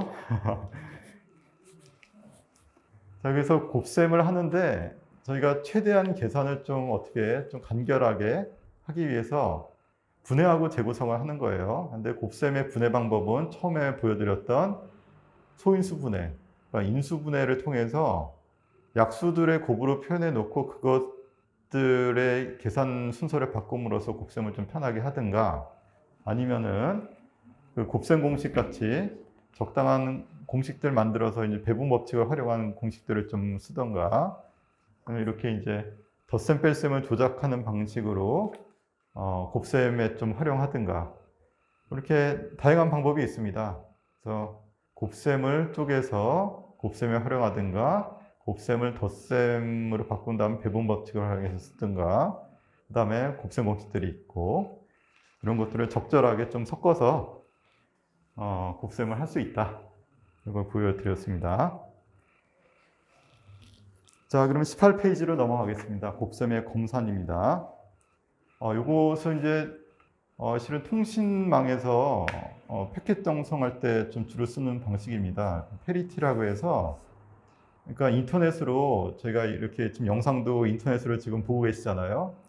영상을 인터넷으로 보낼 때 패킷이라고 해서 단위를 쪼개가지고 다 잘라가지고 조금씩 이렇게 전송해서 거기서 다 단말기에서 다 모아가지고 한꺼번에 또 이렇게 영상으로 다시 정보를 환원시켜서 이렇게 하는 방식으로 전송을 하고 있는데, 이게 잘못된 정보가 가끔 갈 수가 있잖아요. 그래서 마지막에 얘가 잘 갔는지를 체크할 수 있는 하나의 그 비트를 하나 추가를 해서 보냅니다. 그래서 이제 연산이 잘못되면 거기서 에러가 나면서 그거를 이제 배제하고 이렇게 이제 처리를 하는데, 너무 복잡한 얘기를 해드렸네요. 그래서 이 통신에서 저희가 인터넷 망으로 이 영상 정보를 보낼 때도 이와 같은 방식으로 각 이제 커다란 이 영상 양을 잘게 쪼갠 다음에 보내서 다시 합치는 방식을 쓰는데, 그때 이제 계산 오류를 피하기 위해서 이렇게 그 약간의 검산법을 그 안에다 집어넣어서 보냅니다. 그 말씀이랑 요거 제가 지금 말씀드리는 것이 응용돼서 이제 그렇게 쓰고 있는 건데, 또 곱셈 검산을 어떻게 하는지 그거를 좀 말씀드릴게요.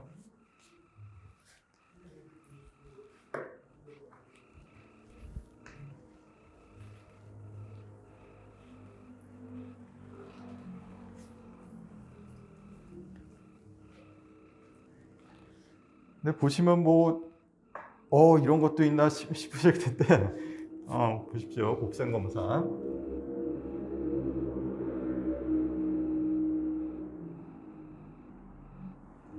예를 들어서 거기 21 곱하기 38은 798, 뭐 이런 곱셈이 있습니다. 이 곱셈을 계산하는데, 검산하는데 뭐 이렇게 하자는 거예요. 지금 이쪽 부분 21 곱하기 38 부분을 2 더하기 1 하고 3 더하기 8, 그 10의 자리를 없애고 다 자릿수로 다 쪼개서 덧셈을 해요. 여기는 3 곱하기 11이 돼서 33이 됐다가 이것도 다시 쪼개면 3 더하기 3이 되죠. 그래서 이쪽에 곱하기 전 계산을 자릿수 합으로 다 바꿉니다. 자릿수 합으로 돼서 두 자리가 되면 다시 한 자리로 바꿔서 자릿수 합을 한 거하고, 여기서 자릿수 합을 한번 볼게요. 7 더하기 9 더하기 8인데 얼마입니까? 여기가 16이고 여기가 8이니까 24 나오겠죠? 아니면 이것도 잘 보시면은 7, 8, 9니까 중앙값이 8이잖아요. 8이 3개가 있는 거랑 똑같죠? 24가 나옵니다. 근데 2 더하기 4라고 이것도 쪼개면 6이 나오죠? 일치합니다. 그렇다면 요거는 계산이 잘 됐다. 이렇게 검산을 하자는 겁니다. 뭐 좀 그럴싸하시나요? 곱하기 전에 그 정보들의 자릿수 합을 가지고 계산한 것을 한 자리로 만들어 놓고 곱셈의 결과를 보고 또 자릿수를 다 환원해서 한 자릿수로 만들면 두 개가 일치하면은 곱셈이 잘 됐다라고 판단하자는 겁니다. 이래도 되나요? 어떻게 생각하십니까?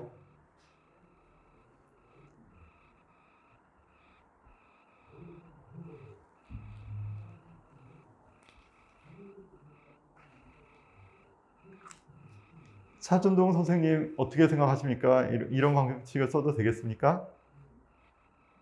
잘 모르겠는데 된다고 하니까. 예. 예. 신기하죠? 일단 따로따로 이렇게 덧셈을 했는데 이렇게 나오니까 좀 신기한데, 이게 항상 맞는 건 아니고요. 대부분은 이런 식으로 간략하게 체크를 해서 맞겠구나 정도지 100% 맞다라는 보장은 없습니다. 실은 이게. 그래서 제가 그 아래 바로 문제를 하나 내놨는데 17번 문제는 이 검산이 틀릴 수도 있음을 설명해 달라 이런 겁니다. 그럼 어째서 맞을 수도 있는지를 먼저 제가 설명드리고 그것 때문에 틀릴 수도 있음을 이제 파악할 수가 있겠죠. 제가 한번 요거 신기하게 이게 검산이 됐는데 그거 한번 제가 한번 해보겠습니다. 이게 지금 크게 보면은 A 더하기 B, C 더하기 D 이 곱에 관련된 내용이죠. 이거를 계산하고 나면 AC 더하기 A, BC 더하기 AD 더하기 BD 이렇게 이제 쪼개지는 거죠. 여기 이제 10을 붙이겠습니다. 10을 붙여서 두 자리 수라고 일단 생각해 볼게요. 그러면 여기가 100이 붙어 있겠고 여기는 10이 붙어 있고 여기 10이 붙어 있고 BD에는 아무것도 붙어 있지 않죠. BD가 여기 있어야 되는데 이렇게 되어 있는 겁니다. 근데 지금 여기서 지금 뭘 하고 있는 거냐 하면 여기 10의 자리에다가 A를 곱하고 10의 자리에다 C를 곱해서 두 자리 수로 지금 만들어진 상태인데 예를 들어서 21하고 38 같은 거죠. 여기가 2, 1이고 3, 8입니다. 그럼 잘 보시면 알겠지만 이 결과적으로 봤을 때 이거 두 개를 더한 게 A 더하기 B잖아요. 그리고 여기는 C 더하기 D고 그것의 곱만 가지고 보는 것하고 여기서 100자리들을 다 빼고 나서 나머지들의 합을 보는 거하고 실은 똑같다는 겁니다. 제가 좀 말을 좀 어렵게 한 것 같은데 다시 그러니까 원래는 여기 A가 지금 2고 B가 1이고 C가 3이고 D가 8인 거잖아요, 지금. 그럼 2 곱하기 10 더하기 1하고 3 곱하기 10 더하기 8 이렇게 돼 있는 거고 798은 여기서 나왔다는 거죠. 근데 잘 보시면 100 곱하기 AC하고 10 곱하기 BC 더하기 AD하고 BD 요 합으로 곱셈 법칙에 따르면 이렇게 되는데 이것들을 다 자릿수로 뜯어가지고 더한다고 하잖아요. 그럼 여기서는 10A 더하기 B가 아니고 A 더하기 B하고 C 더하기 D를 계산하자는 것이고 여기도 자릿수를 다 떼고 더하자고 했잖아요. 그러면 10, 100 이런 걸 다 떼고 AC하고 BC, AD, BD로 더해자는 얘기입니다. 결국 두 개가 웬만하면 일치하겠죠. 이렇게 여기는 10하고 100, 10, 10이 원래 붙어있는 수로 결과가 이렇게 적혀있는 건데 그래서 10을 다 떼버리고 100, 10, 10 다 떼버리고 자릿수들의 합으로 바꿨잖아요. 그럼 얘네 둘을 비교하겠다는 겁니다. 그러니까 이 숫자가 일치하겠죠. 보시면 알겠지만 이게 배분 법칙 써서 그냥 나온 것들이기 때문에 웬만하면 일치한다. 거기서 나온 수를 가지고 또 이리저리 수를 바꾸는 과정도 일치할 것이다. 이런 겁니다. 그래서 자릿수를 다 걷어내고 그냥 각 자리에 있는 숫자 자체의 합으로만 바꿔치기 하는 게 여기 10 곱한 거, 100 곱한 걸 다 떨어내고 이걸로 바꾸겠다는 것인데 이거 자체가 배분 법칙, 곱셈 공식 중 하나이기 때문에 이게 일치하는지를 보겠다는 거거든요. 그래서 이게 일치하면은 계산이 잘 됐다라고 해석하자는 거죠. 그래서 높은 확률로 얘네 둘이 일치하지 않겠습니까? 이렇게 10자리 다 떼고 더하더라도 결국은 성립하겠다. 이렇게 이제 볼 수가 있는데 문제는 언제 발생하냐 하면 이게 문제가 보이시나요, 혹시? 이렇게 판단했을 때 생기는 문제는 예를 들어서 이 계산 결과가 이럴 수가 있어요. 100 곱하기 BD가 나오고 BC 더하기 AD가 나오고 AC가 나오는 경우가 있습니다. 이 자리하고 이 자리가 완전히 바뀐 수가 나오더라도 결과적으로는 이 체크에 따르면은 맞는다라는 결론이 나오거든요. 뭐 이렇게 계산하기는 좀 쉽지 않죠. 굉장히 큰 오류가 발생해서 이 100의 자리하고 1의 자리가 완전히 바뀌는 이런 숫자가 나오게 되면 이거는 계산을 잘못한 거잖아요. 잘못한 건데 자릿수만 떼서 더하면 이 꼴이 나와버리기 때문에 맞는 거로 판단이 될 수가 있습니다. 근데 계산할 때 1의 자리하고 100의 자리 이렇게 확 바뀌어버리는 일은 거의 일어나지 않기 때문에 이런 일은 있지 않을 것이다. 이렇게 생각하는 거죠. 그래서 틀릴 수도 있다. 이게 보시다시피 예를 들어서 이렇게 이런 결과가 나오면 틀린 답인데도 불구하고 자릿수만 떨어뜨려 놓으면 다시 이게 나오기 때문에 맞는 것처럼 나올 수가 있다. 뭐 이런 경우가 있다라는 거죠. 그래서 이제 검산법을 이렇게 살짝 이것들 합에 대한 정보를 딱 심어서 보내버리면 바로 체크가 되니까 그렇게 해서 이제 곱셈이 틀렸는지를 체크할 수 있다라는 거죠. 자, 요렇게 이제 곱셈 검산을 하기도 합니다. 그래서 좀 괜찮은 방법인 것 같아요. 그래서 숫자가 좀 크다 싶으면은 이렇게 해서 곱셈 검산을 하시는 것도 좋은 방법이 아닐까 이렇게 생각이 돼서 이것도 잠깐 소개를 했습니다. 물론 몰라도 사는 데 큰 지장이 없습니다. 우리에겐 계산기가 있기 때문에 계산기를 눌러서 이제 확인하면 되겠죠. 자, 이건 참고로 말씀드렸고요. 그 다음에 곱셈기호 생략의 원칙.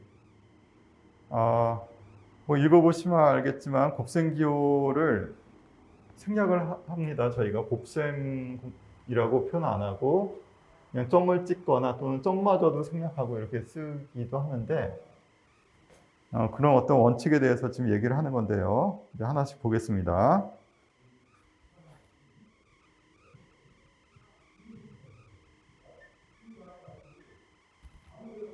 자, 수는 문자 앞에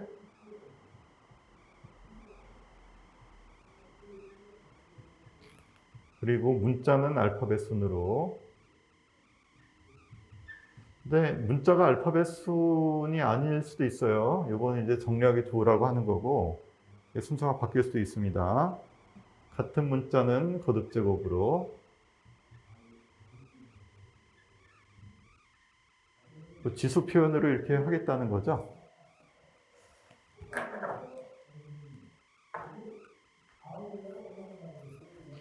자, 그리고 1 곱하기 문자는 생략. 곱하기 1은 대부분 생략하죠. 그리고 곱하기 마이너스 1 같은 경우는 그냥 마이너스 A로 바로 이렇게 써버립니다. 그래서 마이너스 곱하기 1도 이렇게 생략해서 많이 쓴다. 그리고 가로는 대가로, 중가로, 소가로 순으로 이렇게 연산을 진행하고, 연산은 안에서부터 진행하는 거죠. 소가로 먼저, 그 다음에 중가로, 그 다음에 대괄호 순으로 연산을 진행한다. 뭐 요거는 건 되게 상식적인 내용인 것 같습니다. 아, 뭐 당연히 저렇게들 하겠거니 하고 있는데 18번 문제가 나갑니다. 자, 이제 곱셈기호를 생략하고 연산했을 때 이걸 어떻게 해석해야 될지에 관련된 문제입니다. 보시면 알겠지만 이 가로 다음 곱셈기호가 생략되어 있는 상황이죠. 자, 요거 답이 얼마겠습니까? 어렵지 않으니까 불러보시죠.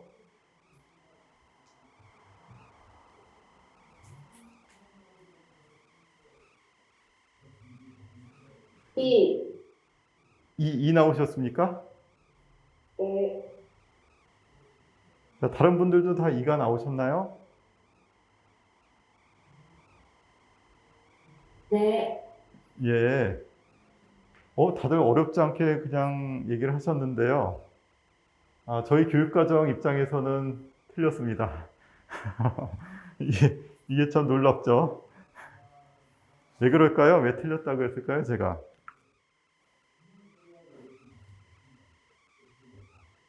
맞는 것 같은데, 그죠?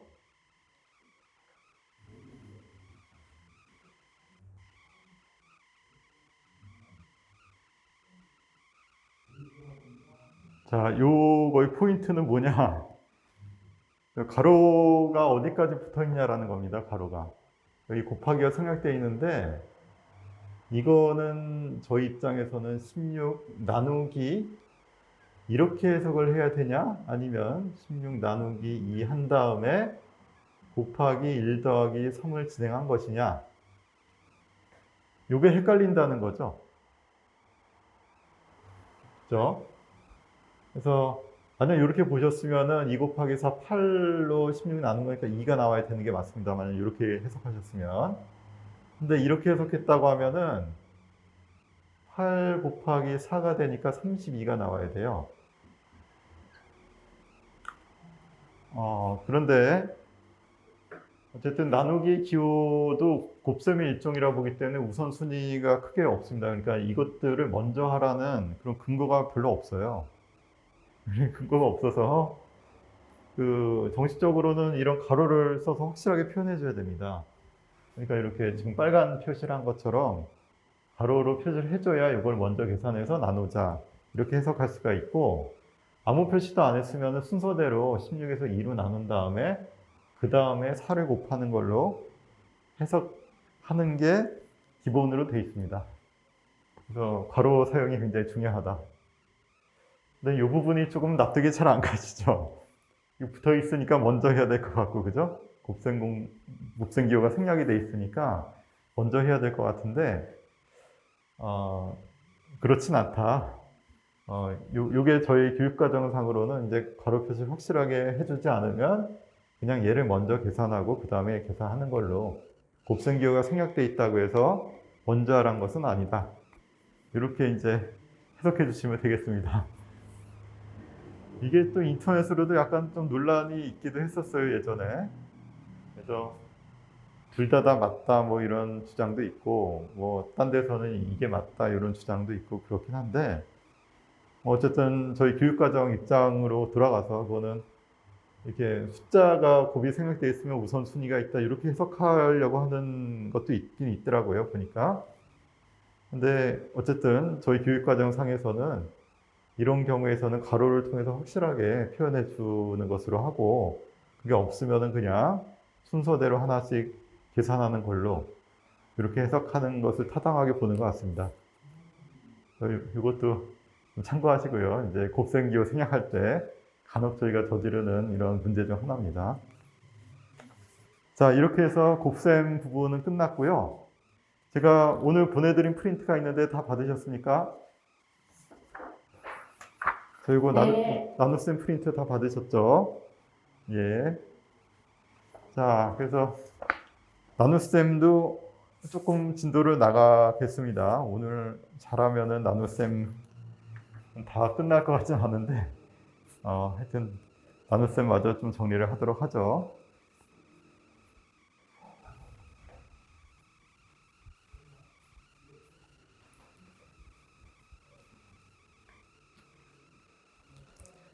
자, 새로운 프린트 1페이지 보겠습니다. 나눗셈.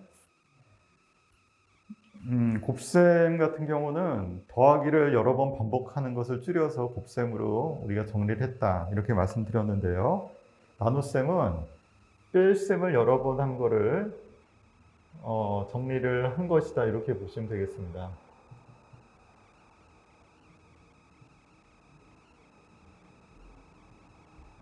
이게 무슨 말이냐? A를 일단 없으면은 그 아마 오늘 메일로 갔을 텐데 그 이메일 좀 찾아보면은 아마 좀 도착해 있을 거예요. 도착해 있을 거고 그거 출력이 안 됐으면 오늘은 일단 문제다 적어줄 테니까 일단 필기하면서 같이 보도록 하겠습니다. 자, 뺄셈을 여러 번 한 것이라는 거는 그렇구나. 어쨌든 확인해보면 아마 받았을 겁니다. 받았을 거니까 그 출력 엄마한테 부탁해서 이제 출력 받으시고 요거는 그 문제는 다 적어줄게요. 그러니까 필기 좀 하면서 같이 이제 진행을 하도록 하겠습니다. 나눗셈은 뺄셈을 여러 번, 이게 무슨 말인가 하면은 이 안에 몇 개가 들었냐라는 컨셉이 있다는 거죠. 그러니까 13, 뭐 예를 들어서 지금 말씀드리면 13 나누기 4라고 하면은 이게 어떤 뜻으로 이렇게 생각하냐 하면은 처음 나눗셈의 의도는 13 안에 4가 몇 개가 있냐 이런 느낌이 있다는 거죠. 그걸 저희가 몫이라고 부르지 않습니까? 그래서 13 안에 4는 3개가 있고, 그죠? 이걸 이제 몫이라고 하고, 그리고 나머지가 생깁니다. 나머지는 1이 나온다. 그래서 13을 적으면 4 곱하기 3 더하기 1. 이렇게 이제 적거든요. 그래서 이거는 일반화 시키면 또 문자를 쓰겠습니다. 문자 너무 두려워하지 마시고요. A를 B로 나눴을 때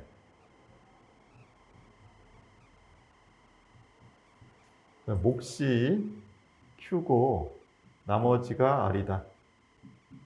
이렇게 이제 문자로 표현해 보면 이런 거죠. A는 B 곱하기 Q 더하기 R. 그렇게 쓴 겁니다, 지금. 13을 4로 나눴을 때는 몫이 3이 나왔고 그 안에 3개가 있고 남는 게 하나다. 이거를 A를 B로 나눴을 때 몫이 Q가 나왔으면 나머지가 R이 나온다 이렇게 쓰겠고, R이라고 하는 것은 기본적으로 나눈 수보다는 작아야 돼요. B보다는 작고 0 이상이다. 이렇게 이제 표현할 수 있겠죠. 이게 이제 나눗셈 항등식이라고 이제 부르겠습니다. 나눗셈 등식 또는 나눗셈 항등식이라고 하는데, 이거는 목과 나머지에서 바로 이제 나와 있어요. 그래서 A는 BQ 더하기 R이라고 제가 이제 말을 할 거고, 굉장히 자주 나옵니다. 고등학교 올라가서도 계속해서 이제 나눗셈에 관련된 내용은 이걸 기본적으로 한 식에다가 약간 변형들이 들어가요. 그래서 요거는 꼭 잊지 마시고 A는 BQ 더하기 R 이렇게 생각하시고 R은 0 이상 B보다 작다. 여기까지 이제 요거까지도 잘 기억하셔야 됩니다. 자, 그래서 나눗셈의 관점은 이 수 안에 나누고자 하는 수가 몇 개나 들었냐, 뺄셈을 몇 번이나 해야 되냐 이런 컨셉이 있어서 뺄셈을 반복한 것이 나눗셈이다라는 기본적인 어떤 의미가 있습니다. 그 나눗셈의 출발이 그랬다는 거죠. 그래서 이 안에서 빼놓고 나서 남는 것에서 또 남는 거는 또 B가 남는 거가 몇 개가 들었냐 뭐 이런 식으로 반복적으로 계속 왔다 갔다 하면서 차이를 줄여 나가서 결국은 A, B의 그 비관계 몇 개씩 각자 안에 들었다라는 것을 따지게 됩니다. 나눗셈이 계속 진행이 되는 거죠. 이렇게 한 번 하고 딱 끝내는 거에서 끝나지만 A하고 B의 차이의 결과로 나올 수 있는 어떤 R이라는 것이 만들어지면 이 R이라고 하는 게 또 B 안에는 또 몇 개가 있냐라는 또 관점에서 A, B가 지금 몇 배수 관계에 서로 관계가 되느냐 이거를 밝히게 됩니다. 나중에는. 그게 이제 유리수, 무리수를 판정하는 또 방법이기도 해요. 깊게 들어가면. 그렇게 이제 가는데, 그 유리수 같은 경우는 언젠가는 그게 딱 나눠 떨어지는 순간이 오는데, 무리수는 영원히 그 순간이 오지 않습니다. 그 말씀드린 대로 이렇게 나눈 R을 가지고 다시 나눴던 몫을 또 나눠서 또 나머지가 또 생길 거고, 그 나머지를 가지고 또 나누고 이 과정을 무한번 반복했을 때 유리수 같은 경우랑 A, B가 유리수가 되면은 그게 유한번의 연산 과정으로 끝나요. 그래서 딱 0이 나오고 끝나는데, 무리수는 영원히 그게 반복이 되면서 끝나질 않습니다. 그래서 유리수, 무리수를 판정하는 그 당시의 방법이었어요, 이게. 이렇게 나눗셈을 반복적으로 나머지를 가지고 또 예전 나눈 수를 다시 나눠버리는 입장으로 계속해서 왔다 갔다 진행을 한 걸 가지고 유리수, 무리수가 판정이 됐었다. 이게 이제 예전 얘기고, 제가 이제 그 나중에 한 번 더 또 얘기할 기회가 있을 겁니다. 그래서 나눗셈은 기본적으로 뺄셈을 여러 번 하고 그 안에 몇 개가 들었냐, B가 어떻게 되냐, 요 배수 관계를 어떻게 따지고 싶다, 뭐 이런 관점에서 나눗셈이 시작됐다, 이렇게 보시면 되겠습니다. 자, 그래서 거기 또 설명을 읽어보시면요, 나눗셈은 이게 지금 일반적인 관점에서 제가 말씀을 드린 거고, 딱 나누어지는 경우를 먼저 보겠습니다. R이 0인 경우죠. 나머지가 0인 경우는 지금 나누어 떨어진다, A는 B로 나누어 떨어진다라고 할 수 있는데,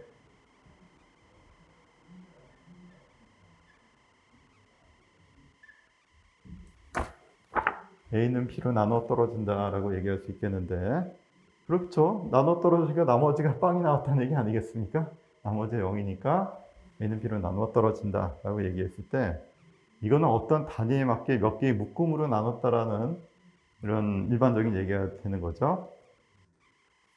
그래서 뭐 예를 들어서 6을 2로 나누면 3이 된다.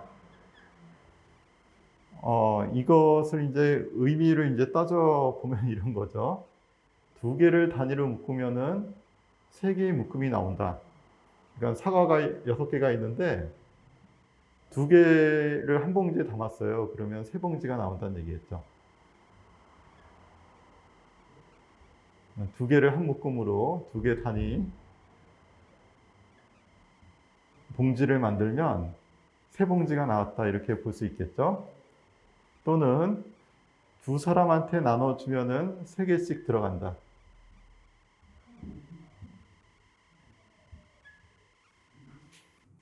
그래서 제가 지금 뭘 하고 있냐면은 6을 2로 나누면 3이다. 이렇게 숫자로 쓰면 아주 단순한 내용입니다.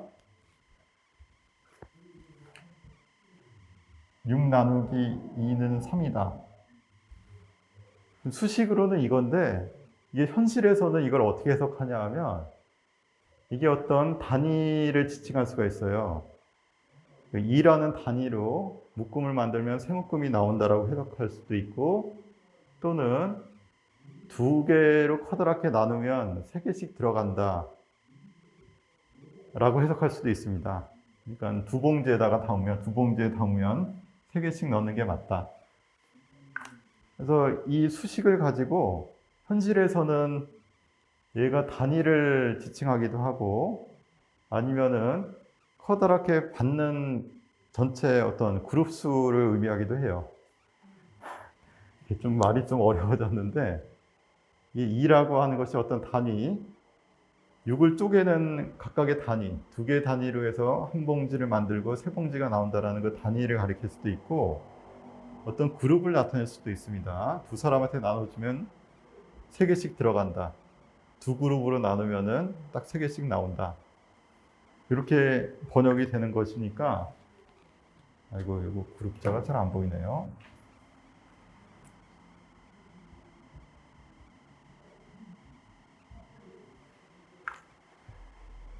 그래서 우리가 현실 속에서 나눗셈을 해석하는 방법이 이렇게 두 가지라는 거죠. 어떤 단위로서의 의미를 해석해야 되는지, 나눠줘야 되는 커다란 그 그룹의 개수를 해석해야 되는 건지, 그거는 현실에 맞게 이제 저희가 판단을 해야 된다. 그래서 곱셈도 마찬가지인데요. 실은 이 곱하는 두 수가 가로냐 세로냐라고 저희가 번역할 수도 있지만, 뭐 밀도에다가 전체 부피를 곱해서 무게가 나오는 관계가 될 수도 있고요.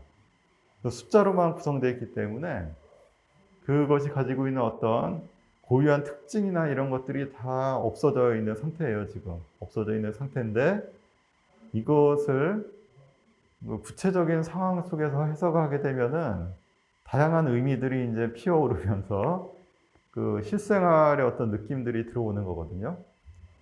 이 수학이 워낙 추상적인 그 과목이다 보니까 이 어려움, 해석의 어려움이라고 할까요? 어떤 아주 단순한 이 수식조차도 실은 다양한 단위들과 어떤 줄거리, 스토리들이 안에 들어가 있을 수 있는 굉장히 무궁무진한 어떤 추상성을 가지고 있습니다. 그래서 나눗셈이 앞으로 나오는 수식들도 저희가 그때그때 모두 다 달라 보이는 것들인데 수식으로는 일치한다라는 묘한 그런 것들이 있거든요. 수학이 그렇죠. 수학이 전혀 달라 보이는 두 개의 세계가 모조리 하나로 해석되는, 통합되는 듯한 이런 다른 것들 안에서 같은 것이 있는 것 같은 이런 느낌을 받게 되는데, 하여튼 제가 드리려는 말씀은 그냥 저희 무미건조하게 나눗셈이 들어갔다가 아니고, 이 나눗셈의 어떤 의미들, 뭐로 나눈다라는 거는 어떤 의미 있는 작업이 될 수가 있다. 그 작업은 이제 그 각 실생활 속에서 저희가 풍부하게 해석이 될 수 있다. 이 상황은 또 이렇게, 저 상황은 저렇게 해석할 수가 있으니까 그 현실과 그 숫자와의 관계를 이렇게 좀 열린 마음으로 좀 바라보 해석하는 것이 진짜 뭐랄까, 수학으로 감춰져 있는 어떤 숫자 뒤에 숨어 있는 의미들을 좀 이해하게 되는 또 과정이 되기도 하니까요. 그거를 놓치지 마시고 그냥 실생활 안에서 이런 수식들은 굉장히 풍부하게 해석이 된다.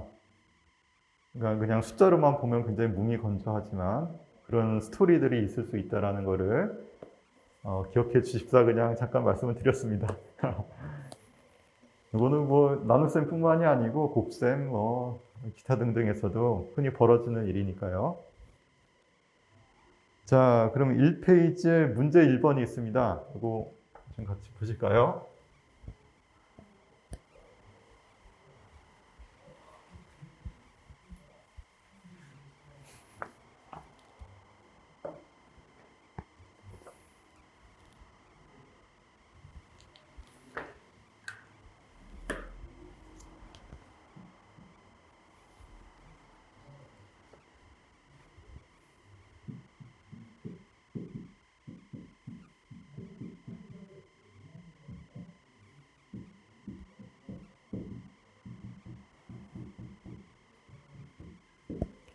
자, 두 개의 수식이 있는데요. 이것을 뭐로 나눈 건지를 판단해 달라는 겁니다.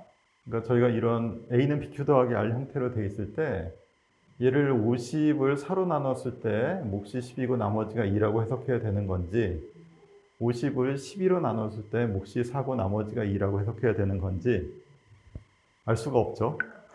알 수가 없습니다. 그래서 1번은 그 4로 나눈 건지 12로 나눈 건지가 확실하지 않아요. 뭐로 나눈 건지가 확실하지 않고, 4로 나눴다고 하면 몫이 12가 되고 나머지가 2가 되는 건데 12로 나눴다고 하면 몫이 4가 되고 나머지가 2가 되는 겁니다. 그렇게 이제 볼 수 있다는 것이고, 두 번째 식은 좀 다릅니다. 그런데 53은 4 곱하기 12 더하기 5라고 되어 있으면 4로 나눈 나머지가 5라고 얘기할 수는 없죠. 분명히 나머지는 나눈 수보단 작아야 되니까 나누기 4라고 해석할 수가 없어요. 지금 4로 나눈 나머지가 5가 나올 수가 없습니다. 이거는 4로 나누면 13이 적히고 나머지가 1이 나왔어야 돼요. 이거는 아니고 지금은 나누기 11 했더니 몫이 4고 나머지가 5였다라고 해석할 수밖에 없습니다. 그래서 아까도 말씀드렸지만 이거 나눈 수하고 나머지를 비교해서 나머지는 나눈 수보다 먼저 작아야 돼요. 그래서 4로 나눌 수는 없고 11로 나눠야 된다라고 해석된다. 나눈 수하고 나머지 관계, 그것 좀 조심해 주십사, 이런 문제였습니다. 자, 그 다음에 이 페이지에 분수가 있는데 제가 분수까지만 딱 설명을 드리고 오늘 마치도록 하겠습니다. 뭐 대단한 개념은 없으니까요. 그냥 편안하게 들어주시면 되겠습니다.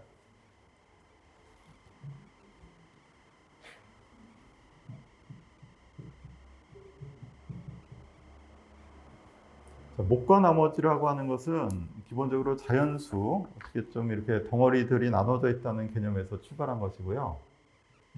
자연수라는 개념에서 몫과 나머지라는 것이 만들어진 것이고, 이 수세계가 자연수에서 이제 유리수나 실수로 확장이 되고 나면 이 몫과 나머지라는 게 별로 의미가 없어지죠. 그래서 A 나누기 B라고 하면은 그냥 B분의 A라고 그냥 딱 써버리고 끝납니다.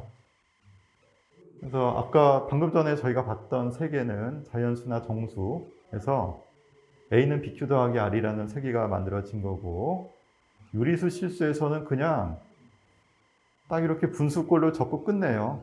이 분수를 적었다는 것은 나눗셈을 하지 않고 그냥 끝낸 겁니다. 그냥 끝내기. 이게 재밌죠? 예전엔 나눗셈이었는데 이제 그거를 셈을 하지 않고 그냥 딱 표현하고 끝내는 거예요. 이거를 저희가 분수라고 부릅니다. 그래서 뭐 예로 거기도 적어놨지만 2 나누기 7이라고 하면은 저희가 나눠가지고 0. 얼마 계산해야 될 것 같지만 7분의 2 라고 부르고 계산을 안 한 거예요. 계산 안 한 상태에서 그냥 적어 놓은 것을 저희가 이제 분수라고 부릅니다.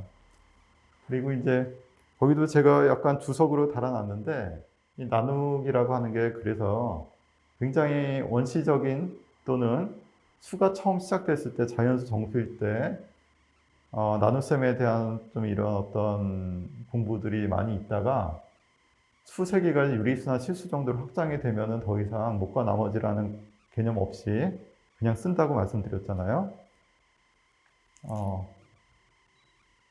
그렇게 된 겁니다. 이제 수책이 확장되면서 이런 개념들이 좀 별로 필요 없어지는 이런 상태가 됐는데, 저희는 이쪽으로 돌아가서 언제나 몫과 나머지를 이제 물어보기도 합니다. 그래도. 자, 그리고 분수 개념, 이 분수 개념은 이런 거예요. 그래서 유리수 개념이 발달해서 더 이상 몫과 나머지를 계산하지 않은 상태로 그냥 딱 적고 끝낸다. 그래서 주석에도 달아놨지만 이 나눗셈 기호를 현대적으로는 거의 쓰지 않는 것을 권장하고 있습니다. 거기 제가 적어놨지만 국제표준화 기구에서는 나눗셈 기호를 쓰지 말고 그냥 분수로 써라, 이렇게 권장을 하고 있어요. 근데 뭐 나눗셈 기호를 안 쓸 수는 없으니까 저희는 이제 요 단계에서부터 이제 연산들을 쭈루룩 진행해야 되니까 나눗셈을 당연히 배웁니다, 저희는.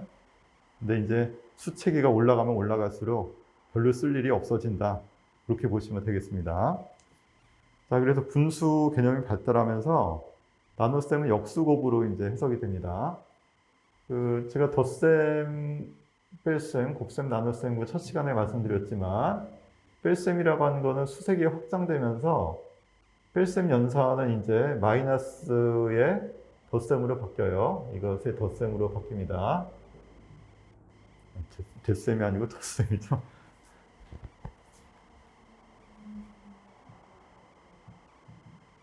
그래서 뺄셈은 덧셈의 역연산, 이렇게 이제 해석을 하고, 나눗셈도 마찬가지로 곱셈의 역연산으로 바뀌죠.